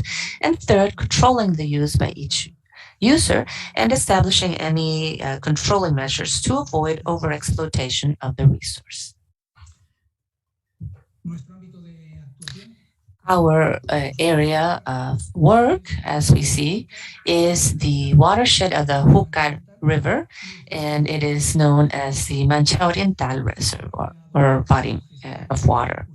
What we work with is a central association of users, and this brings together a community of 2,026 different users. Each user has their own concession and their own decision-making capabilities in terms of managing water on their land. So our work as supervisors or managers is to know how water is used throughout the area, and this is a very complex area. As you see, the aquifer at some point goes over provinces, and it also has underground water, groundwater, or surface water as well. So it's complex. The main goal for the central board or association is to avoid overexploitation of available resources. It's been especially important, and I want to highlight this, to define the water management units as our management element. That has helped us better manage it in Spain, and it has ensured the results we will be sharing today. We are not referring to a piece of land or a well. For management, water management is the sum of land that becomes one unit of exploitation or operation for a user. So we have to clearly define what we will manage and also the association of irrigators that we will be using, because we need both, and they're contemplated in our legislation to ensure better management. With that in mind, we control about 80,000 hectares of herbal crops and 38,000 of wood crops. We've seen that remote sensing can help us as a tool for these types of crops. It helps us provide good follow-up. In other types, such as nursery farming, it might be more problematic, but for us, it is quite adapted. This is highly technical, and there are several levels of technology. The level of water goes from 60 meters to others. And we also have to consider that the lands have advisory services provided by the central board or association, quantifying the water use by weekly information and data to ensure optimal use of water. With that in mind, we understand the need for mass knowledge and understanding of technology, and remote sensing has come out as the ideal tool for this. The first application of the tool was to estimate water consumption for the aquifer. We allocated consumption to different crops, whether it's summer crop, spring crop, or spring crop. And according to the data provided, these had similar behaviors according to the time of year they could be irrigated. So this information helped us to have more information on the aquifer water use to make better decision. We also have farm level information, so users can make their own decisions for their crop techniques and how to use their farm and land based on better or worse productivity. And this again is showing its advantages of being able to use as a management tool. The system helps us understand, based on this information, what data we need to make the right decisions for each of the stakeholders that are part of this management and with their own responsibilities. That's individual users, the collective association, and water management, which is at higher level. Water confederations in Spain are responsible for water resources. So our central association collaborates with that to ensure its sustainable management and that we can avoid over-exploitation of our resources. We see how consumption has evolved in La Mancha Oriental and how this consumption is maintained, and that we have some limitations in water resources which have led to the decisions we're making today. If not, users would not have any limitations and they might not necessarily make the best decisions. For this tool, it's not used directly by users. We got this through different agreements. The ERMOT agreement in our case on how irrigation land is performing with remote sensing. This is a yearly agreement signed between the state administration who controls water and us as users. And it is given through the regional university that provides follow-up for these tools. And we can use the information we need, each of us. It's a continuous process that we can export anywhere, and the end responsible party for management is the one that helps move them forward. If not, it would be too complex. Another process where we use remote sensing and where this tool has been very useful was to allocate water resources for each one of our areas. Here we have a time graph showing how we've been allocating this right that has to be accepted by all users if we want it to work. And since this is transparent and everyone has information, we can do it. We have here in green the use before 1986, considering our water law, where they had different rights. And when we created our central board in 1995, we saw the necessary resources to reach volumes like the ones we had in 1997 of 4,000 cubic meters per hectare up to that date.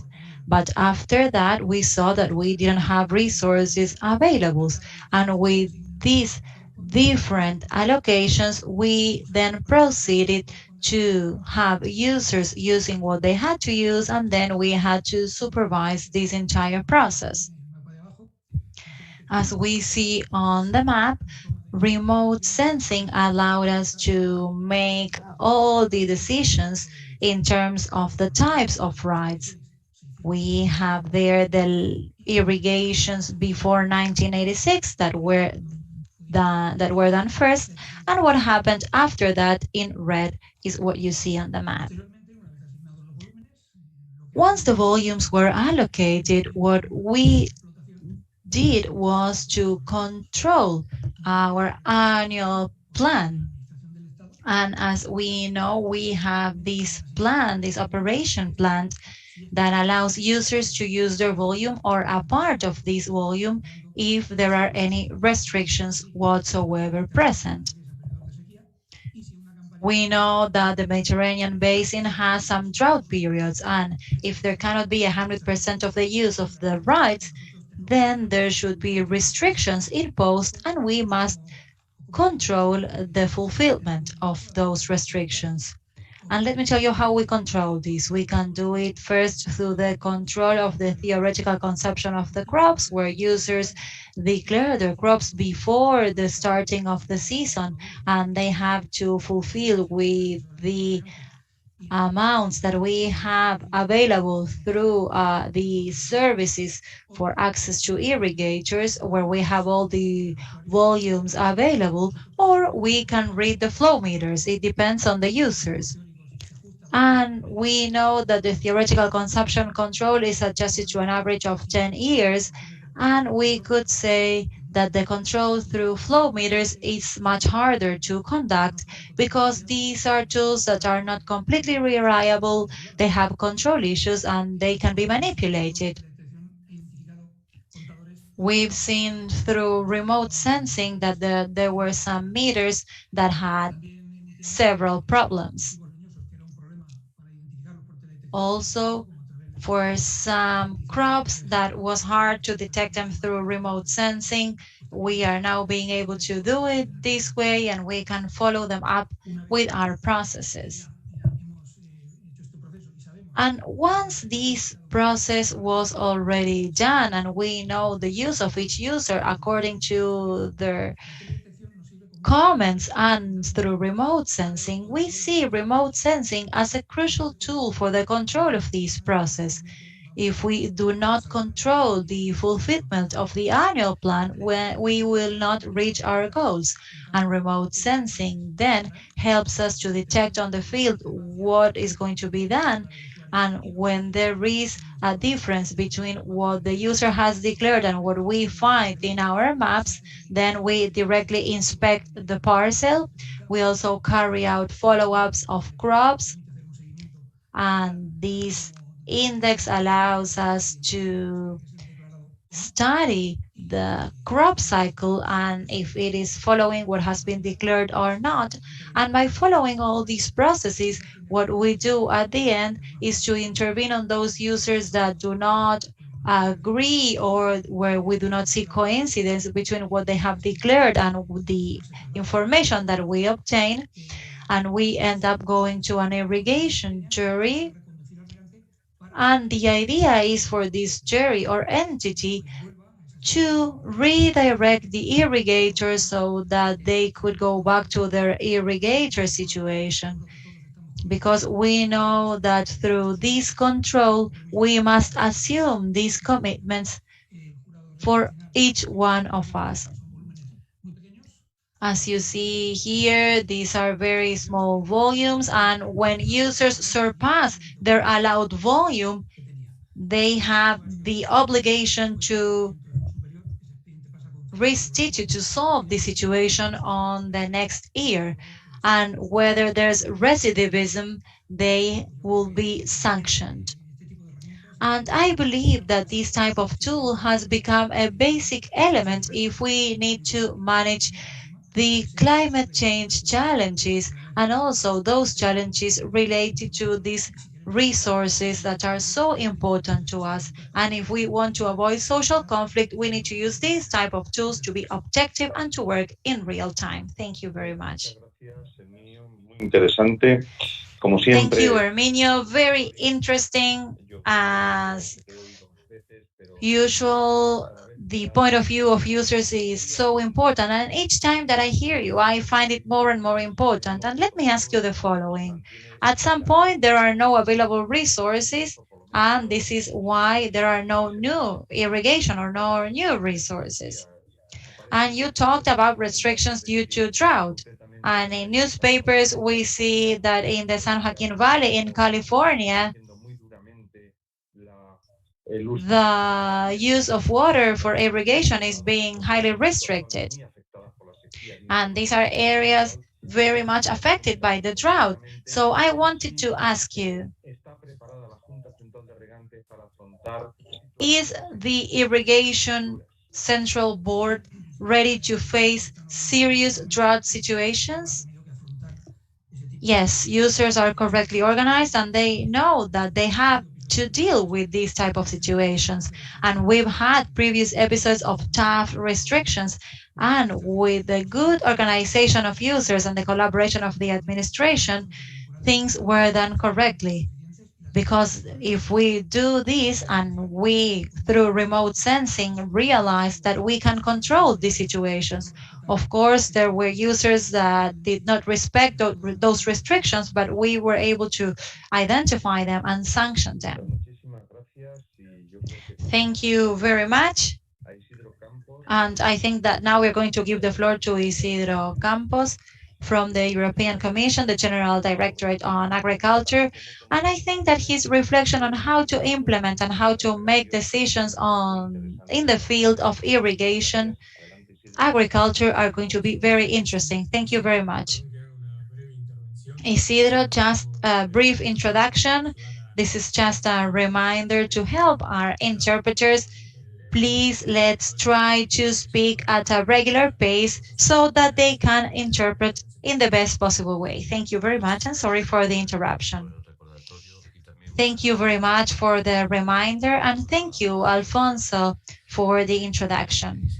Well, my name is Isidro Campos Rodriguez. I currently work in the General Directorate of Agriculture of the European Commission, and I am going to try and explain how we address the use of remote sensing from the perspective of agricultural policies at the European level. First of all, I would like to thank the organization for inviting me to this event, and I will try to keep a normal pace, but considering the time limits that we have, I will do my best. Okay, so when we talk about agricultural policy at the European level, we are talking mostly about agricultural policy. And since I'm going to be talking about this, I just wanted to make a clarification so that we can all know what is this common agricultural policy, the CAP, probably one of the oldest policies, but one of the largest one at the European level. It has been implemented in the 60s, and the budget is 30 to 40% of the budget of the European Union. The goals, the initial goals, were based on establishing or facilitating a stable supply of food for European citizens, to provide farmers with the right level of living, and then considering how goals in societies change, and the same happens with the goals in the policies. And we also believe that we need to reduce the general impact of agriculture. Right now, we are going through a very interesting period where we are starting a new cycle of this policy.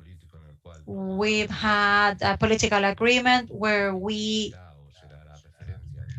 are going to define a policy that will lead the way for agriculture in the European Union. And in general terms, we are going to maintain the fundamental pillars of the CAP. We are going to maintain the support for farmers, this income support that is given to farmers, with the perspective that they must maintain a certain level of agricultural levels. This means maintaining production, and at the same time they must respect some standards or rules or regulations considering the basic standards in the European Union, and also some basic agricultural practices. And then the other pillars that won't be discussed in detail in this presentation are the rural development measures, which are the measures that were mentioned before. And also we have the market measures that are not important for the purposes of this presentation. And related to this basic support, this income support to farmers, being paid to farmers in order to maintain their agricultural activity, we find one of the first applications, the use of remote sensing for agricultural policy. And currently this is the monitoring system for different areas, and it was previously known as checks by monitoring. The basic idea is that those farmers that receive our direct payments are also submitted to the inspection by authorities in order to check the fulfillment of these rules and regulations. This is a very expensive process from the administrative point of view. As Arminio said, the field follow-up is hard and expensive, and as of 2018, there was a proposal to substitute this land follow-up by remote sensing with the Sentinel satellite and the Copernicus program from the European Union. The idea is for the agricultural activity at the parcel level can be verified through a classification of the uses of the soil. Throughout this presentation, we have learned that through remote sensing, we can detect what is being cultivated in each parcel with important levels of detail and with certainty levels as well. And then this was going to be applied at the European level too. It is worth mentioning that this monitoring of the surfaces has mainly a preventive nature. The idea is not to sanction or to remove the support for the farmers, but the main goal here is to check whether the declared activity matches what was observed through remote sensing. And if this is not the case, the idea is to tell farmers so that they can make the necessary changes. And the goal here is not for the farmer to receive that income, but to fulfill or comply with these rules and regulations. Moreover, through the use of satellites and remote sensing, we aim to use other technologies as well. One of the technologies that we are starting to use more and more is geo-referenced photographies coming from different European satellites and constellations. And the idea is for farmers to be able to report to control authorities with a cell phone picture what is the crop being cultivated in a specific parcel. And as I was telling you, we do not have long history of these applications at the European level. The regulation implementing these checks by monitoring comes from 2018, but with the approval of the new CAP, this has been improved and extended for the future with the area monitoring system. In the graph on the right, you will see the number of payment agency, etc. Let me interrupt you. We are not seeing your presentation. What do you mean that you don't see my presentation? Then you're not seeing anything. We do see you. It's funny, but why didn't you tell me that before? Because it was interesting. Yeah, interesting speech. Yeah.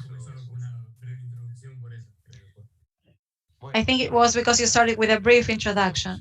Yeah, but the idea was to do it following this presentation. So, the idea was to thank you first and then to define the CAP, and after defining the CAP, I showed you the area monitoring system and the preventive nature that it conveys. And as I was saying, on the right, you have a graph including the number of paying agencies that worked in 2020 with this system. This is not a system implemented 100% throughout the entire surface of the European Union, and not all countries are participated in the system, but that was the idea.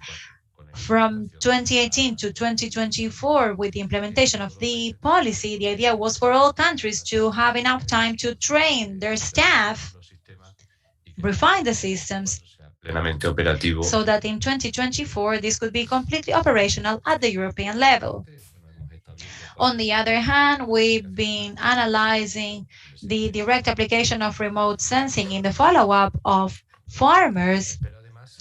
And also, we intend through the new CAP to use remote sensing for what we call the framework system of follow-up and assessment, which is an indicator system that allows us to analyze the CAP results and to make it more efficient. Moreover, we offer an analytical and a database for the design of the policy in the future. As you can imagine, this indicator system is quite wide. We have between 150 and 200 indicators, and many of them are based on administrative information, the number of users receiving the CAP, the total surface that was declared, etc. And also we use direct measures and simulations.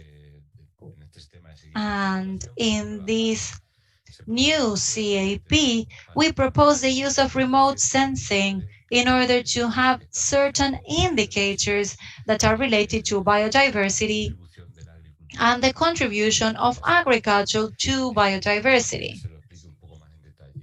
And let me explain this further.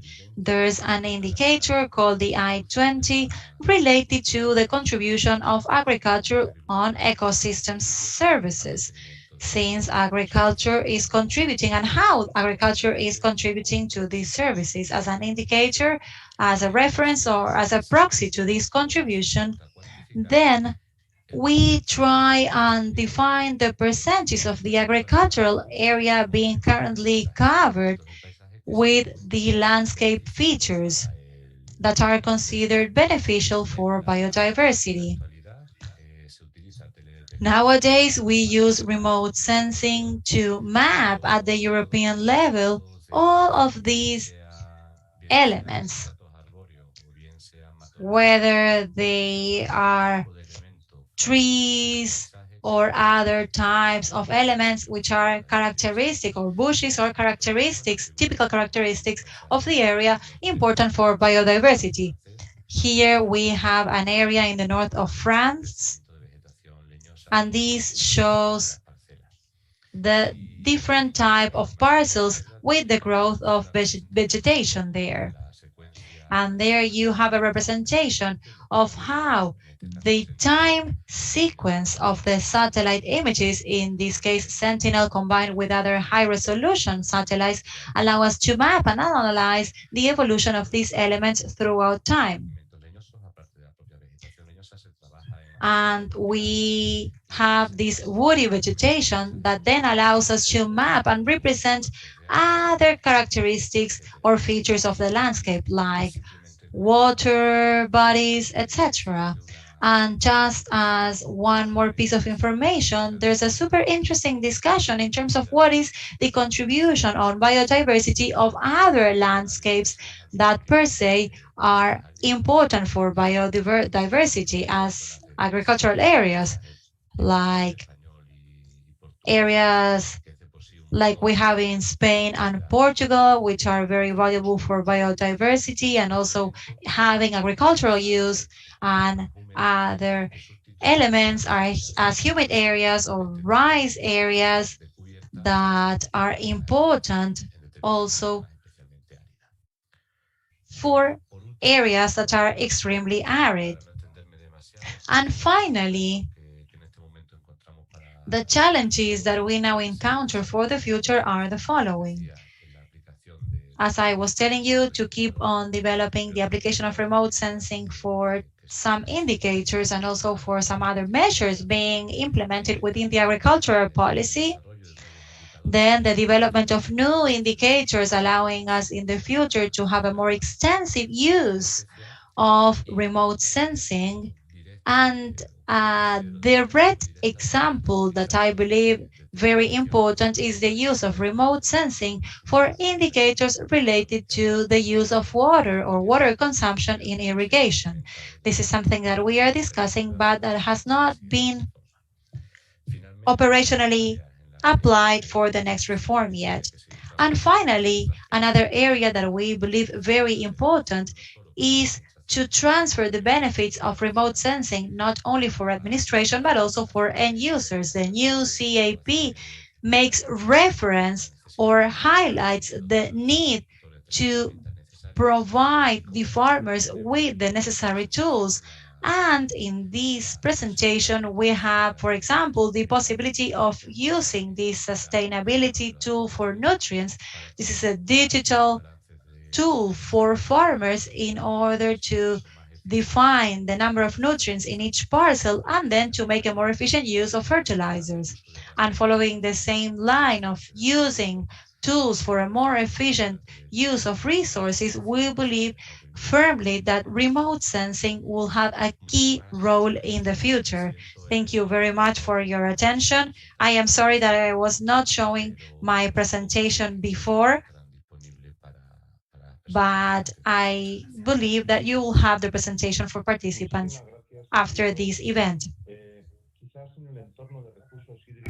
Yo me gustaría una reflexión personal. Thank you. Now that we're talking about water resource management, I'd like to ask your experience from the European Commission. How are they considering remote sensing to use or manage such a scarce resource as water? Well, at water resource level, I did not want to get into that because we don't have remote sensing for that yet.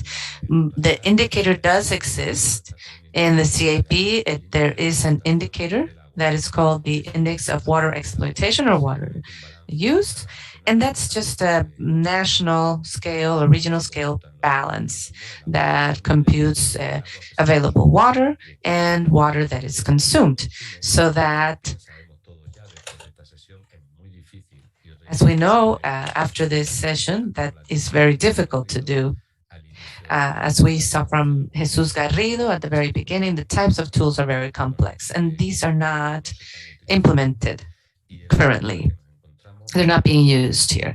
And we are finding that there's not enough data. The data we use or needed to calculate these indicators have to be reported by member states themselves. If a member state does not provide the data, or if they report data that are not on time, then it's difficult to calculate the indicator.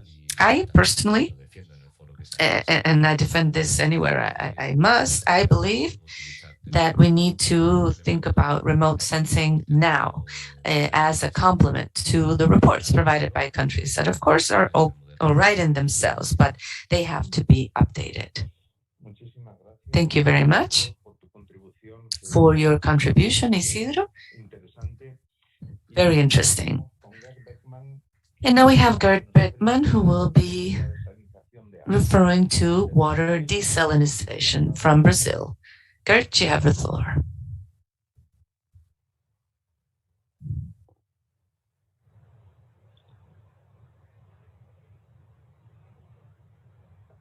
Gert, el sonido. You're not hearing you, Gert. You are muted. Ahora sí. Thank you. Now. So once again, thank you to Fontagro for inviting me, and congratulations to my fellow panelists. My presentation focuses on the situation we have in the semi-arid region of Brazil's Nordeste. Can you see the presentation on screen? It's not switching slides. Okay. So this is the region I will be referring to, the northeast of Brazil. This is a very large territory, 1,200,000 square kilometers, approximately 30 million inhabitants, and it covers 10 states of this region. Historically, this region has suffered from the effects of constant droughts. This is something that has happened for centuries now, and mainly because there's large climate variability in the region. The distribution of rainfall and even the geographical standpoint is very irregular.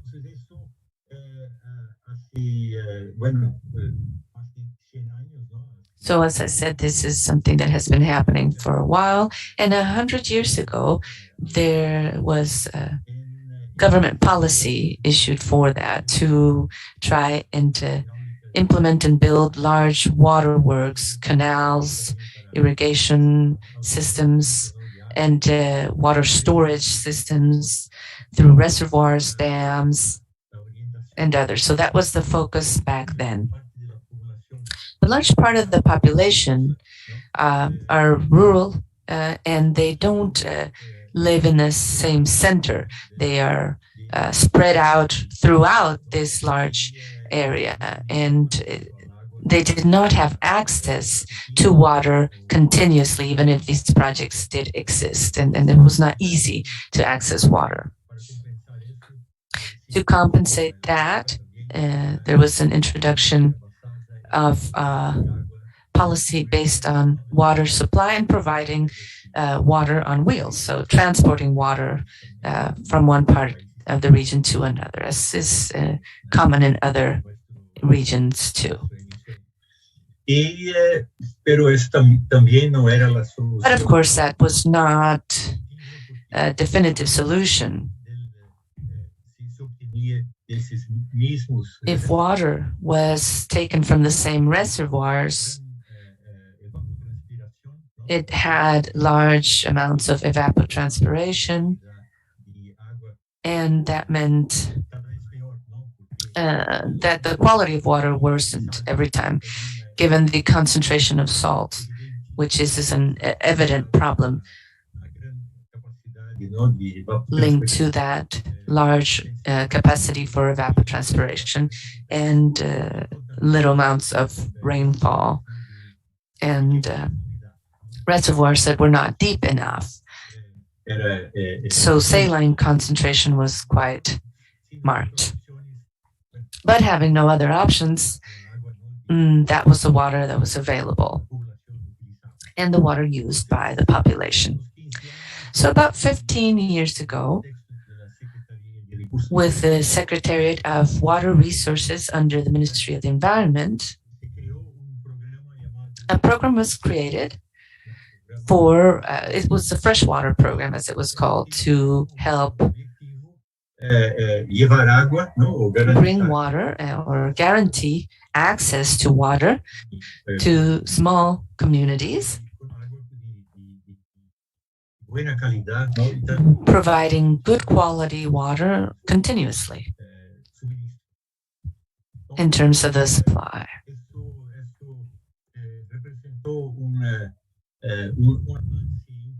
That meant important progress for the region. About 1,200 municipalities were included in the program.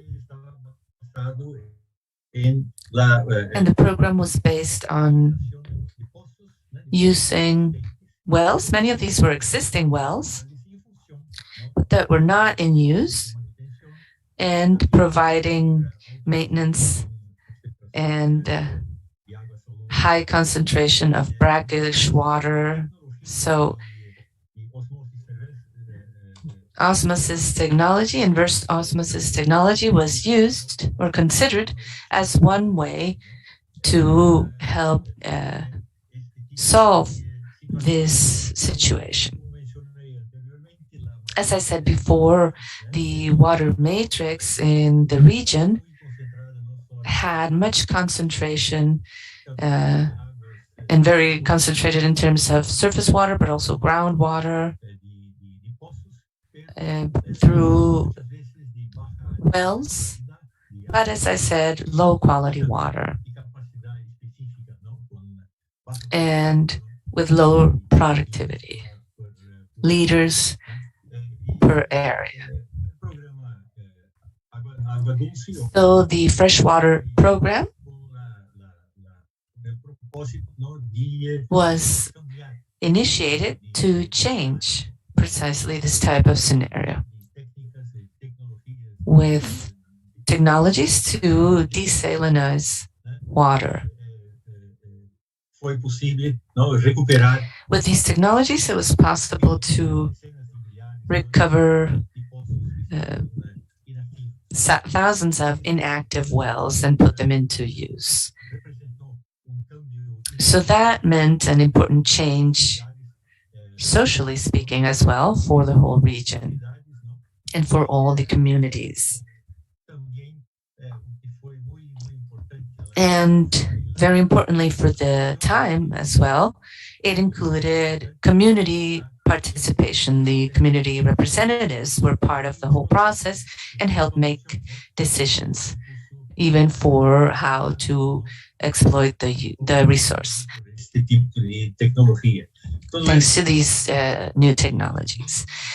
And this is all to guarantee the minimum recommended by the WHO, the World Health Organization, of about 20 liters per capita.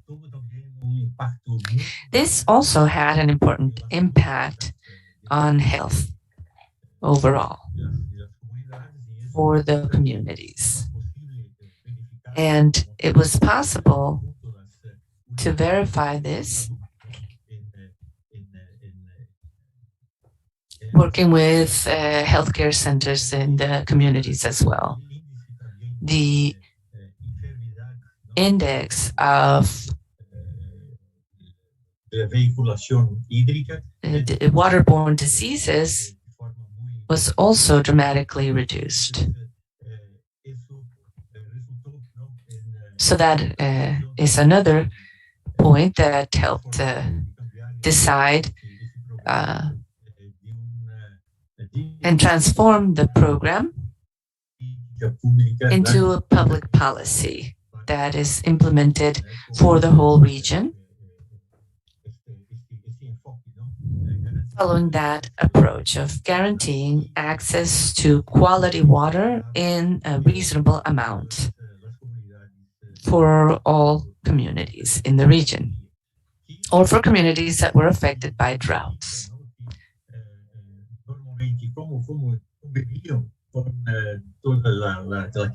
And of course, because they live through climate variability, this helps confirm the fact that we heard from the last IPCC report, the fact that in the future, we have a very concerning scenario with climate change and changes in rainfall for the region and beyond. So we will probably see large water infrastructure be compromised with this climate change. The Freshwater Program also wanted to take it a step further by introducing a productive component in this context. As we see in the picture, the equipment has a tank to store saline residues, and there it is used for tilapia production. So aquaculture is also part of this program, and it's a very important component of it. And with the additional nutrients for the fish, the water is also used for irrigation. And it is also used for different types of livestock production and quinoa growing. So it is an important economic component as well for these communities, where it all comes together, connecting water production with food production, at least for survival level. Here we see an outline of the module for desalination and how it works. And you need to have a well with a minimum capacity of 5,000 liters per hour. This then goes through the desalinizer, the pictures we saw before, the small osmosis units. The concentrate goes to a reservoir, and it is then discharged into the aquaculture tanks. Drinking water goes through this device here. We call it chafariz. It has some outlets, water outlets and pipes, so that each individual can have access to the 20 liters that are necessary. This is a bit of a repetition of the outline, and it's quite efficient for the region. From the hydrogeological standpoint, as I said, it has great limitations because these are sedimentary aquifers that have a lot of runoff from the fast runoff from the surface, rainfall. So desalinization also produces important results in terms of quality water. There's excellent quality of water. There's also a training program to ensure maintenance of the equipment and operational equipment throughout.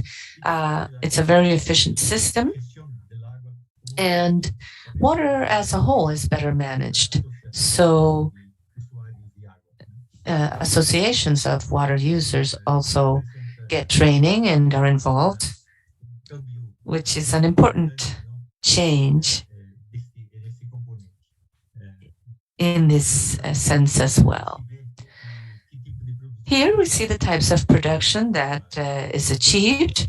As I said, tilapia, and it can be used as a source of energy to provide greater independence to these desalination units. They're also using photovoltaic energy now, so that gives greater independence, as I said, for this type of small community of up to 500 inhabitants. So the takeaway for this type of program and initiative is that desalination for small communities is a factor that can help water evolution for that community. And it's in line with the 2020 agenda and with SDG 16. And with that, I close my presentation. Thank you very much.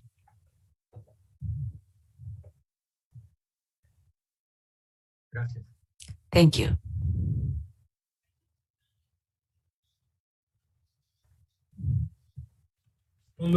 Alfonso, estás en silencio. Alfonso, you are muted. We don't hear you. Sorry. So a question, desalination at this scale, which is more for human consumption and thought for production too, it might fit into water use at a small scale. For example, not for intensive agriculture, but for the types of agriculture we've seen today, shared by other colleagues,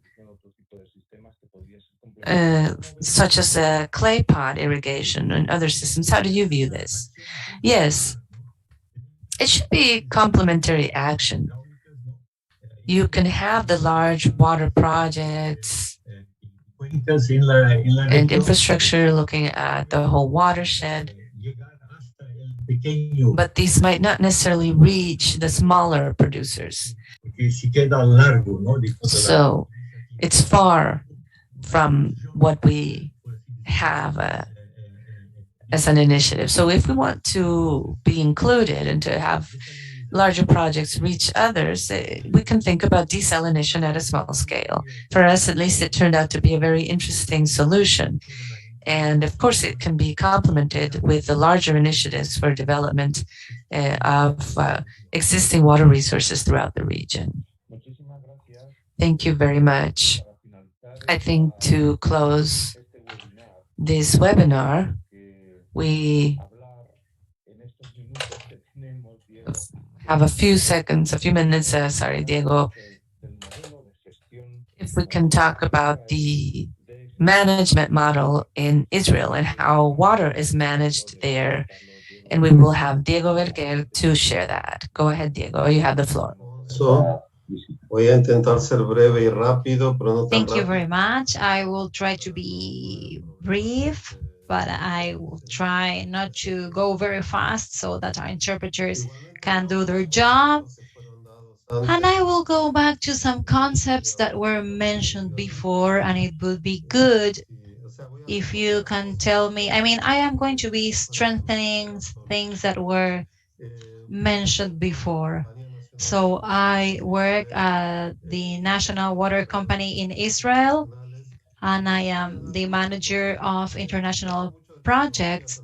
And we've talked a lot about technology at the beginning, especially on the first panel. And we see technology as means, not as a goal, as all of the presenters here. But let me explain you the process and how was it that we got to have a self-sustainable water sector where agriculture, as we can all see, is the main point. So, as we've discussed throughout this event, management is fundamental. I would say that 90% of the problems are management problems. Technology allows us to do what we used to do in the past, but now in a more efficient way. But there are few problems that could not be solved without technology. Technology allows us to do it in a more efficient way. The idea is for it to be accessible by others. Thirdly, there are no magical solutions. And fourth, we know that management is the reflect of education and the value that a state or a region gives to water.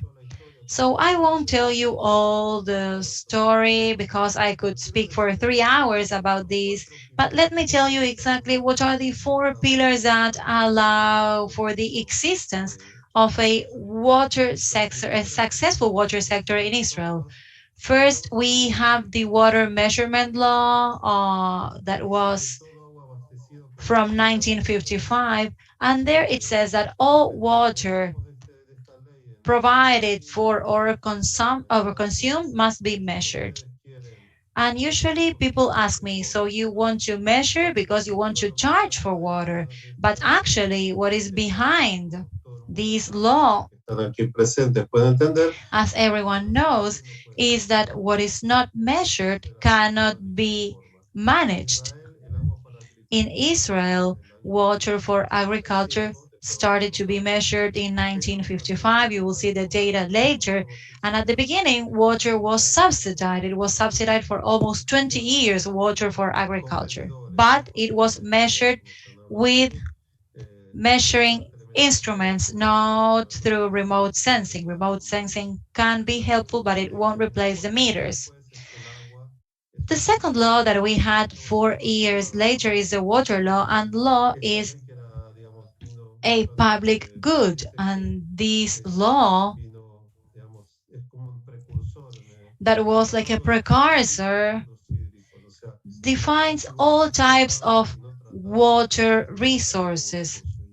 Treated and untreated effluent waters are considered resources as well. So all of these are resources considered within the water resources, and they, as we say, belong to the public, and they must be managed by the state for common good, not only for one sector or for lobbying.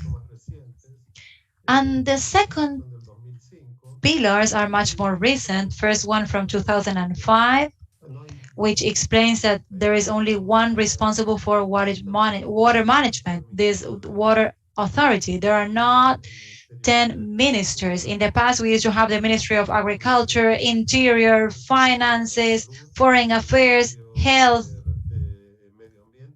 Environment. All of them had a say on water, but as of 2005, there was only one organization responsible for it. All of the other ministries have their participation within the board of water use, and they do help in preparing new policies for water management. But once a decision is made on the policy, the only authority responsible for it is the water authority. And this is related to the last pillar, which says that the water sector in Israel is self-financed. It does not depend on the budget from the state. And actually, it is forbidden to use water money for other purposes that are not related to the water sector. And within this water money, this money that comes from water, 30% considers future projects. This means that every project, the water sector in Israel has around $700 million for new projects. They do not depend on the policy, which in many cases is good and in others is not that good. But this budget, for example, due to the pandemic, people could say that there is no money because we are going through an emergency. So it is very good that this budget is independent from the political sector. And here you can see Israel's story in numbers as of 1948, with the beginning of the State of Israel. In black, we see the growth of population. At the beginning, there was less than 1 million inhabitants, and we have more than 9 million.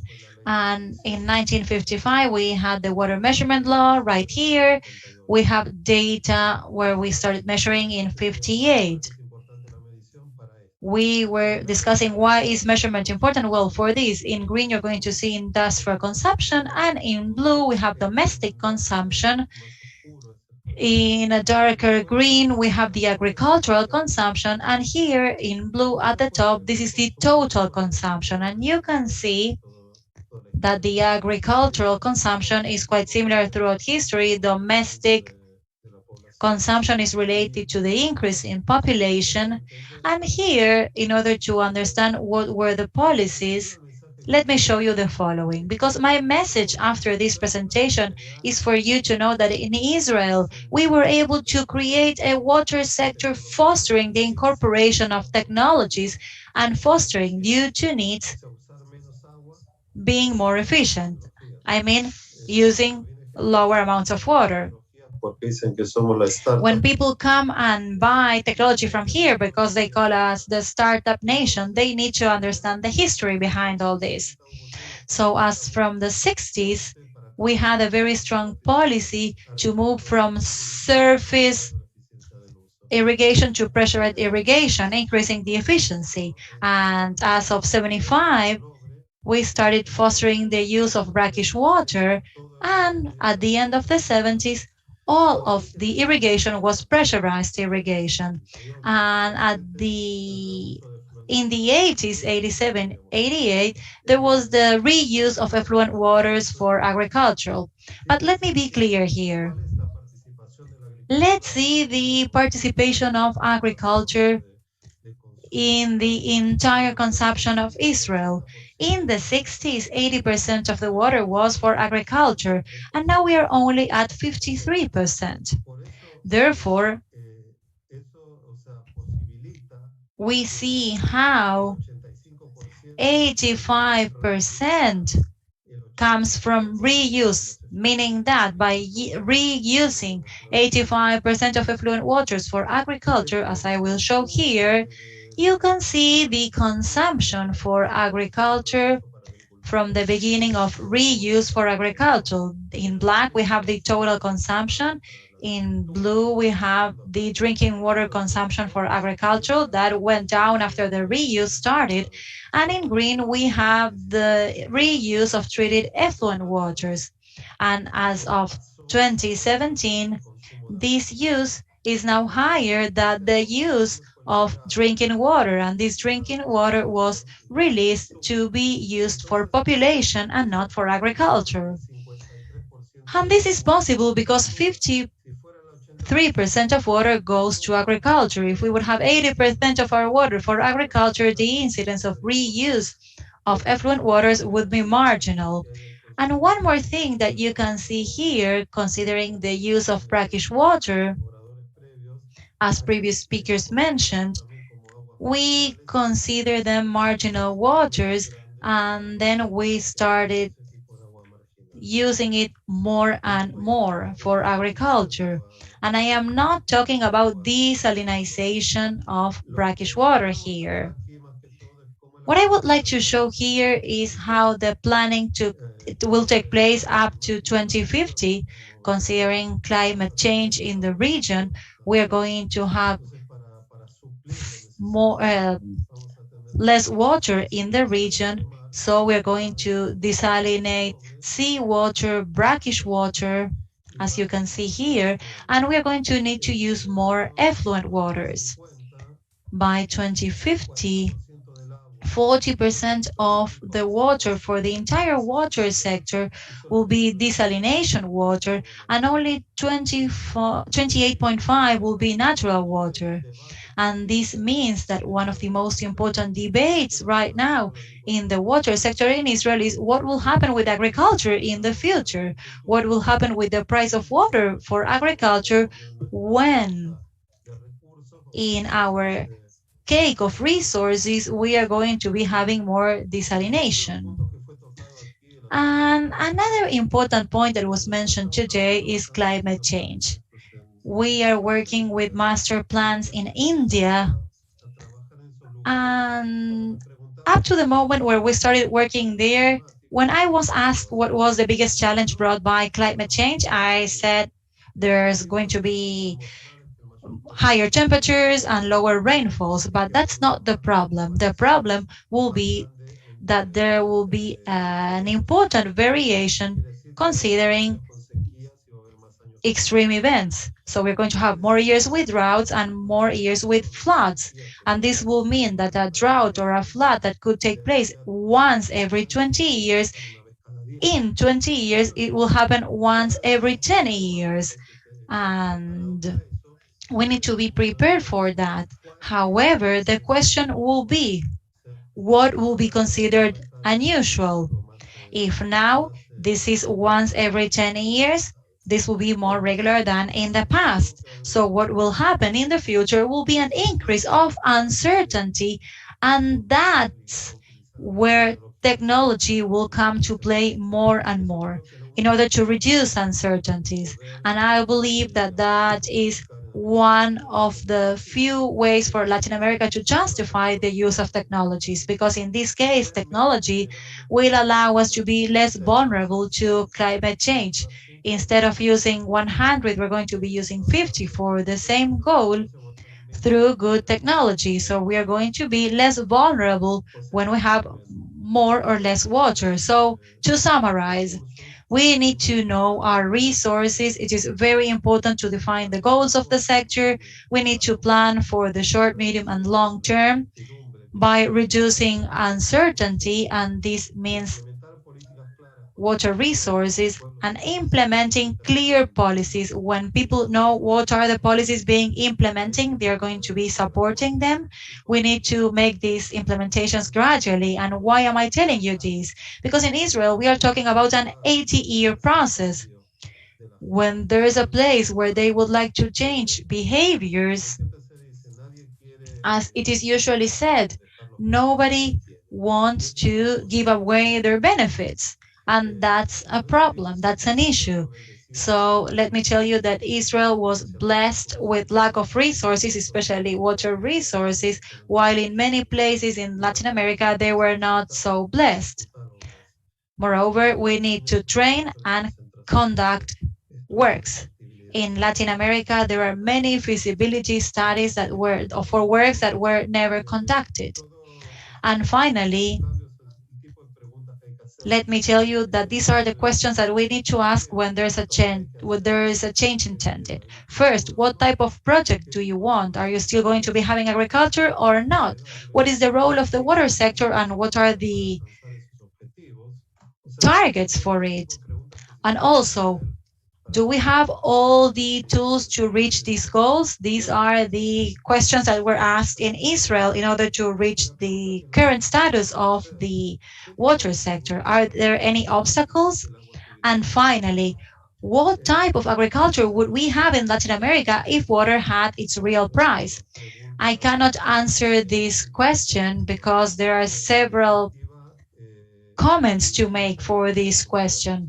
But we need to understand if we're going to have subsistence agriculture or, as we asked at the beginning, what will be the type of project that you would like to have for your own countries. I hope that I made my time, and now I will give you the floor. Thank you.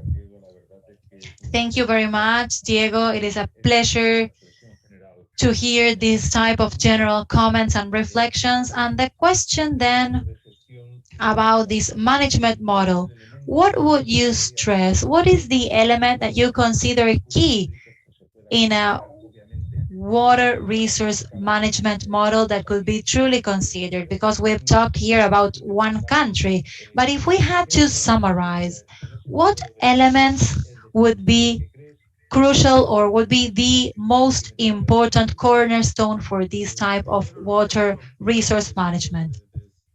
Well, first, the 4 pillars that I mentioned about centralized management, etc. But one thing that I have not discussed is trust. Without trust among governments and the people and farmers, this will be impossible. Moreover, we need to understand that we are all on the same boat with only one resource, and that's very important because I know that we have so many interests going around and nobody wants to give away their benefits. This is why it is very important to know that we are all on the same boat and that the overexploitation of resources will never lead us to a sustainable sector. But managing them for common good, that's crucial because it will lead us to common good. Well, thank you very much. We are now finishing the second panel. I don't know if someone would like to make any final brief comment or question. Any additional comments? We know that we used a lot of time today, but if we have any final comments,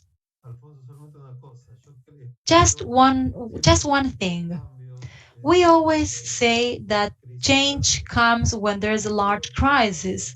Well, I hope that these type of changes that we are having now with the pandemic, I mean, I thought that with the pandemic we were going to have crisis too, but we know that humanity tends to forget quite quickly. But I do hope that changes in Latin America can be done before it's too late.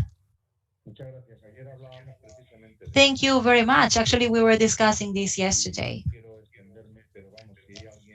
And I do not want to take more time, but if anyone has a comment or a reflection, 30 seconds, 50 seconds, we have that time for you. Well, Leandro, as organizer, thank you all very much. Thank you for all of the presentations. Thank you to the speakers for all of their knowledge, and I will see you soon. As an organizer, I would like to make some final comments. I would like to thank all of you for your participation. We took a lot of time, but we learned a lot too. Thank you, and I will give the floor to Federico for the final comments of this event. Thank you very much, Claudio. I don't want to take more time, but on behalf of ICA, myself, Eugenia, Fontagro, I would like to thank all of you again. And I am truly impressed seeing all the wide range of techniques and technologies that were shown today, not only from the perspective of production, but also about policy design. And I am not an expert on this topic, but I do see how the great challenge is to make all this knowledge and technology available and operative for a better management of water. And as Diego said at the end, considering also the common good, at the end of the day, that's the most important thing. And the focus of this series of webinars is precisely that, find a way for us to learn and benefit from real experiences, considering also, as was said, that technology is not the aim, not the goal, it's just the means. And this was mentioned on several occasions. And we also know that climate change is doubling all of our efforts, considering all the challenges being presented and increased, especially in water management.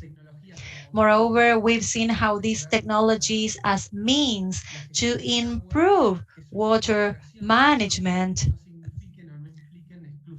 they should not imply the exclusion of those who have less advantages to implement it. We need to find a way to make everyone a beneficiary of these technologies, regardless of the size of these farmers.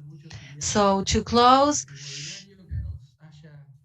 I hope that this was useful for you. I hope that this has triggered ideas and bonds and links, and actually we are already seeing some interaction opportunities. And remember that all of these will be uploaded on ICA's social media, Facebook and YouTube, so that you can rewatch it whenever you need it. And without further ado, thank you all very much and see you soon.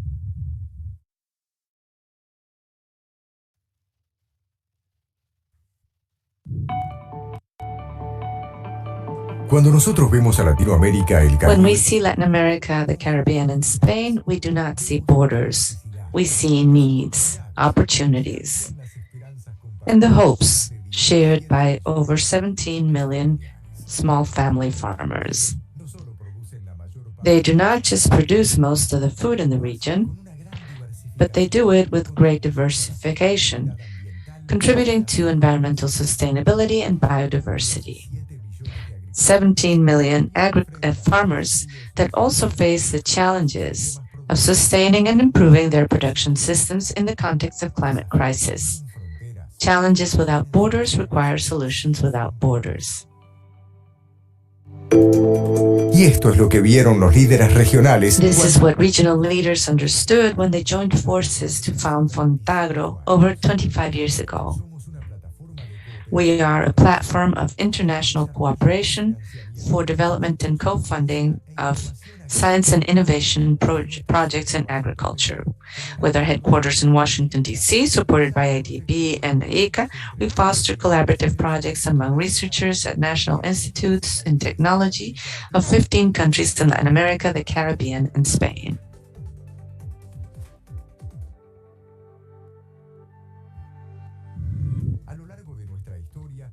Throughout our history, we have contributed to 167 innovation projects, investing $124 million.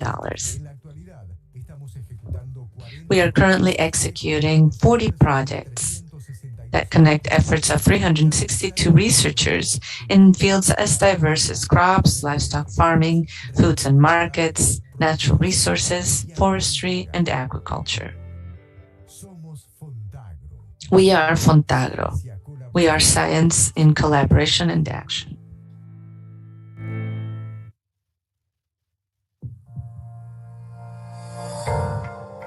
ICA 78th anniversary. In 1942, Henry Wallace, Secretary of Agriculture of the United States, funded the Institute for Cooperation in Agriculture. Once adopted, this current institute, the Inter-American Institute for Cooperation in Agriculture, has continued. AICA, it started from a need that the American continent needed an organization with a mission to promote agricultural development and rural well-being.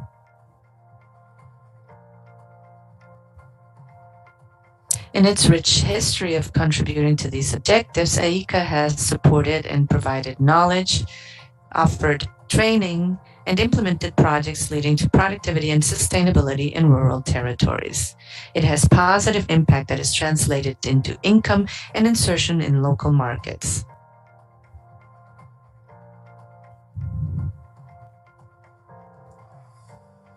AICA brings together 34 member countries of the Americas, with Spain as an associate member.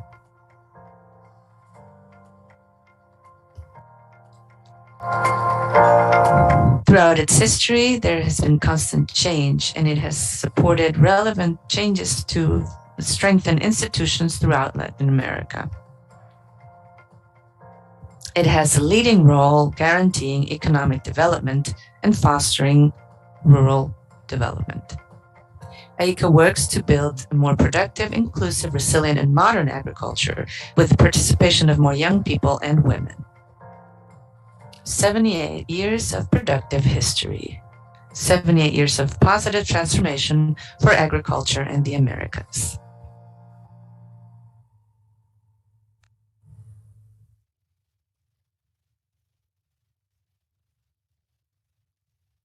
Recording stopped.